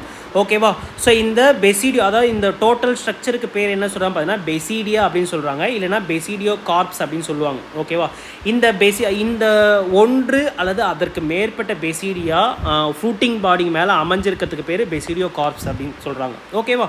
ஓகே. ஸோ இதுக்கு நல்ல எக்ஸாம்பிள் என்ன பார்த்தீங்கன்னா அகாரிகஸ் எனப்படுகின்ற ஒரு மஷ்ரூமு, அதுக்கப்புறம் உஸ்டிலாகோ ஸ்மட்டு, அடுத்து பூச்சினா ரஸ்ட்டு ஃபங்கஸ். ஓகேவா? துருப்பூஞ்சை, கரிப்பூட்டை, அதுக்கப்புறம் வந்து காளான் வந்து அகாரிகஸ் எனப்படுகின்ற காளான் வந்து மிகச்சிறந்த எடுத்துக்காட்டு. அடுத்தது டியூட்ரோமைசிட்டிஸுங்க. ஸோ டியூட்ரோமைசிட்டிஸுக்கு இம்பர்ஃபெக்ட் ஃபங்கைன்னு ஒரு பேர் இருக்குங்க. ஸோ சாக் ஃபங்கை அப்படின்னா நம்ம என்ன படித்தோம், ஆஸ்கோமைசிட்டிஸுக்கு வந்து சாக் ஃபங்கை பைப்பூஞ்சை என ஒரு பேர் வந்துருக்கு. ஸோ இந்த டியூட்ரோமைசிட்டிஸ் வந்து ஒரு முழுமை உரா பூஞ்சை அப்படின்னு சொல்லுவாங்க. ஏன்னா இங்கே வந்து செக்ஷுவல் ரீப்ரொடக்ஷனே நடக்காது. ஓகேவா? ஸோ இங்கே பாருங்கள், only asexual or vegetative phases of these fungi are known. sexual reproduction இந்த இடத்துல கிடையாது. ஸோ வெஜிடேட்டிவ் ரீப்ரொடக்ஷன் என்பது எங்கே நடக்கும், அதே போல் செக்ஷுவல் ரீப்ரொடக்ஷன் என்பது உங்களுக்கு நடக்கும். ஸோ வெஜிடேட்டிவ் ரீப்ரொடக்ஷன் அப்படின்னா ஃப்ராக்மெண்டேஷன் ஆகும், இல்லை பட்டிங் மூலமாகவோ இல்லை ஃபிஷன் மூலமாகவும் நடக்கலாம். ஸோ இங்கே பாருங்கள், deuteromycetes reproduce by asexual spores known as conidia. So conidia எனப்படுகின்ற ஏசெக்ஷுவல்ஸ் மூலமாக தான் இங்கே ஏசெக்ஷுவல் ரீப்ரொடக்ஷன் என்பது நடக்கும். ஸோ ஆல்ரெடி நான் சொன்னேன், ஏசெக்ஷுவல் ரீப்ரொடக்ஷன் கொனீடியா மூலமாக எப்படி நடக்கும், கொனீடியா வந்து டிஸ்போஸ் ஆகுங்க, காற்று மூலமாகவோ தண்ணி மூலமாக டிஸ்போஸ் ஆகி இது ஜெர்மினேட் ஆகி மைசீலியத்தை வந்து உருவாக்கும். ஜெர்மினேட் அப்படின்னா முளைச்சி மைசீலியத்தை வந்து உருவாக்கும். ஸோ பூஞ்சை இழை கிளைத்த மற்றும் இடைச்சவ்வுள்ளதாக காணப்படுகிறது. இதோட மைசீலியம் வந்து உங்களுக்கு எப்படி இருக்கும் பார்த்தீங்கன்னா பிரான்ச்சு அண்டு செப்டேட்டாக இருக்கும். ஒரே ஒரு இந்த ஃபைகோமைசிட்டிஸோட மைசீலியம் மட்டும்தான் உங்களுக்கு எப்படி இருக்கும், ஏசெப்டேட்டராக இருக்கும், கோஎன்செட்டிக்காக இருக்கும். ஓகேவா? மற்ற எல்லா ஃபைகோமைசிட்டிஸும் உங்களுக்கு அதாவது மற்ற மைசிட்டிஸ் எல்லாமே வந்து டியூட்ரோமைசிட்டிஸ், ஆஸ்கோமைசிட்டிஸ், பெசிடோமைசிட்டிஸ் இது எல்லாமே வந்து பிரான்ச்சு அண்டு செப்டேட்டாக இருக்கும். ஓகேவா? ஸோ அடுத்தது some members are saprophytes or parasites. ஓகேவா? சில while large number of them are decomposers of litter help in mineral cycling. அதாவது சிலவைகள் வந்து சாருண்ணிகளாகவும் அல்லது ஒட்டுண்ணிகளாகவும் காணப்படுகிறது. இவற்றில் பெரும் எண்ணிக்கையில் இருப்பவைகள் குப்பைகளை சிதைப்பவர்கள் மற்றும் தாது சுழற்சியில் உதவுகிறது. ஓகேவா? ஸோ அதாவது குப்பைகளை வந்து டீகம்போஸ் பண்ண வைக்கிறதுலையும் மினரல் சைக்கிள் அதாவது தாதுக்கள் சுழற்சியிலையும் வந்து உதவுகிறது அப்படின்னு சொல்கிறாங்க. ஸோ இந்த டியூட்ரியோமைசிட்டிஸ்க்கு எக்ஸாம்பிள் என்ன அப்படின்னு பார்த்தீங்கன்னா கோலோட்ரிச்சியம், அதுக்கப்புறம் ட்ரைகோடர்மா அப்படின்ற 2 எக்ஸாம்பிள், இல்லைனா ஆல்டர்னேரியா. ஓகே, 3 எக்ஸாம்பிள்ஸ் வந்து கொடுத்துருக்கோம். ஓகேவா? ஸோ அவ்வளோதாங்க, எல்லாமே முடிஞ்சு போச்சு. ஓகேவா? ஸ்ட்ரக்சர் ஆஃப் ஃபங்கை எப்படி இருக்குன்னு பார்த்தாச்சு, ரீப்ரொடக்ஷன் எப்படி நடக்குன்றத பார்த்தாச்சு, ஏசெக்ஷுவல் ரீப்ரொடக்ஷன் எப்படி நடக்கும், செக்ஷுவல் ரீப்ரொடக்ஷன் எப்படி நடக்கும், ஒரு ஸ்போர்ஸ் வந்து எப்படி வந்து உருவாகும், எந்த இடத்துல உருவாகும், அடுத்தது வந்து உணவூட்ட முறையில் ஃபங்கை எப்படி 3 டைப்பாக பிரிக்கிறோம், அதுக்கப்புறம் இந்த வித்துக்கள் உருவாக்கத்தின் அடிப்படையில் ஃபங்கை எப்படி 4 டைப்பாக பிரிக்கிறோம், அந்த 4 டைப்பாக டீட்டெயில்டாக அதில் மைசீலியம் எப்படி இருக்கும், ஏசெக்ஷுவல் ரீப்ரொடக்ஷன் எப்படி நடக்கும், செக்ஷுவல் ரீப்ரொடக்ஷன் எப்படி நடக்கும், அதோட ஹேபிடேட் வந்து என்ன, எந்த மாதிரி இடத்துல அது வந்து வாழும், அதுக்கப்புறம் அதோட உணவூட்ட முறை வந்து எப்படி இருக்கும், அதோட எக்ஸாம்பிள்ஸ் என்ன அப்படின்ற எல்லா டீட்டெயில்ஸுமே கம்ப்ளீட்டாக ஃபங்கையில் நம்ம படிச்சிட்டோம். ஸோ முடிஞ்ச அளவுக்கு நம்ம டெப்த்தாக என்சிஆர்டி கவர் பண்ணி எவ்வளோ டீட்டெயில்ஸை வந்து உங்களுக்கு இதில் எக்ஸாம் பாயிண்ட்டுக்கு தேவையோ அது எல்லாத்தையுமே நம்ம கம்ப்ளீட்டாக நம்ம சொல்லிட்டோம். ஸோ இந்த வீடியோ பிடிச்சிருந்தா மறக்காமல் எல்லாருமே ஒரு லைக் பண்ணுங்கள். நீங்கள் லைக் பண்ணால் மட்டும்தான் இந்த வீடியோஸ் நிறைய பேருக்கு வந்து கொண்டு போய் சேர்க்கும். நல்லா ஞாபகம் வச்சுக்கோங்க, புரோட்டிஸ்டா மோனிரா அந்த அளவுக்கு இம்பார்ட்டன்ட் கிடையாது. ஆனால் இதுக்கப்புறம் பார்க்க போகிற ஃபங்கையாக இருக்கட்டும், பிளான்ட்டாக இருக்கட்டும், அனிமல் கிங்டமாக இருக்கட்டும், ஃபங்கை ஆல்ரெடி நம்ம பார்த்தாச்சு, பிளான்ட் கிங்டம், அனிமல், இது 3மே ரொம்ப ரொம்ப இம்பார்ட்டண்ட்டான டாப்பிக்கு. ஓகேவா? ஸோ அதனால் வீடியோ மறக்காமல் எல்லாருமே லைக் பண்ணி விட்டுங்க, உங்களோட ஃப்ரெண்ட்ஸுக்கு வந்து ஷேர் பண்ணி விடுங்க. முடிஞ்சால் எல்லாருமே கமெண்ட் பண்ணுங்கள். கமெண்ட்டில் ஃபயர் சிம்பிளோ ஏதாச்சும் ஒரு சிம்பிள்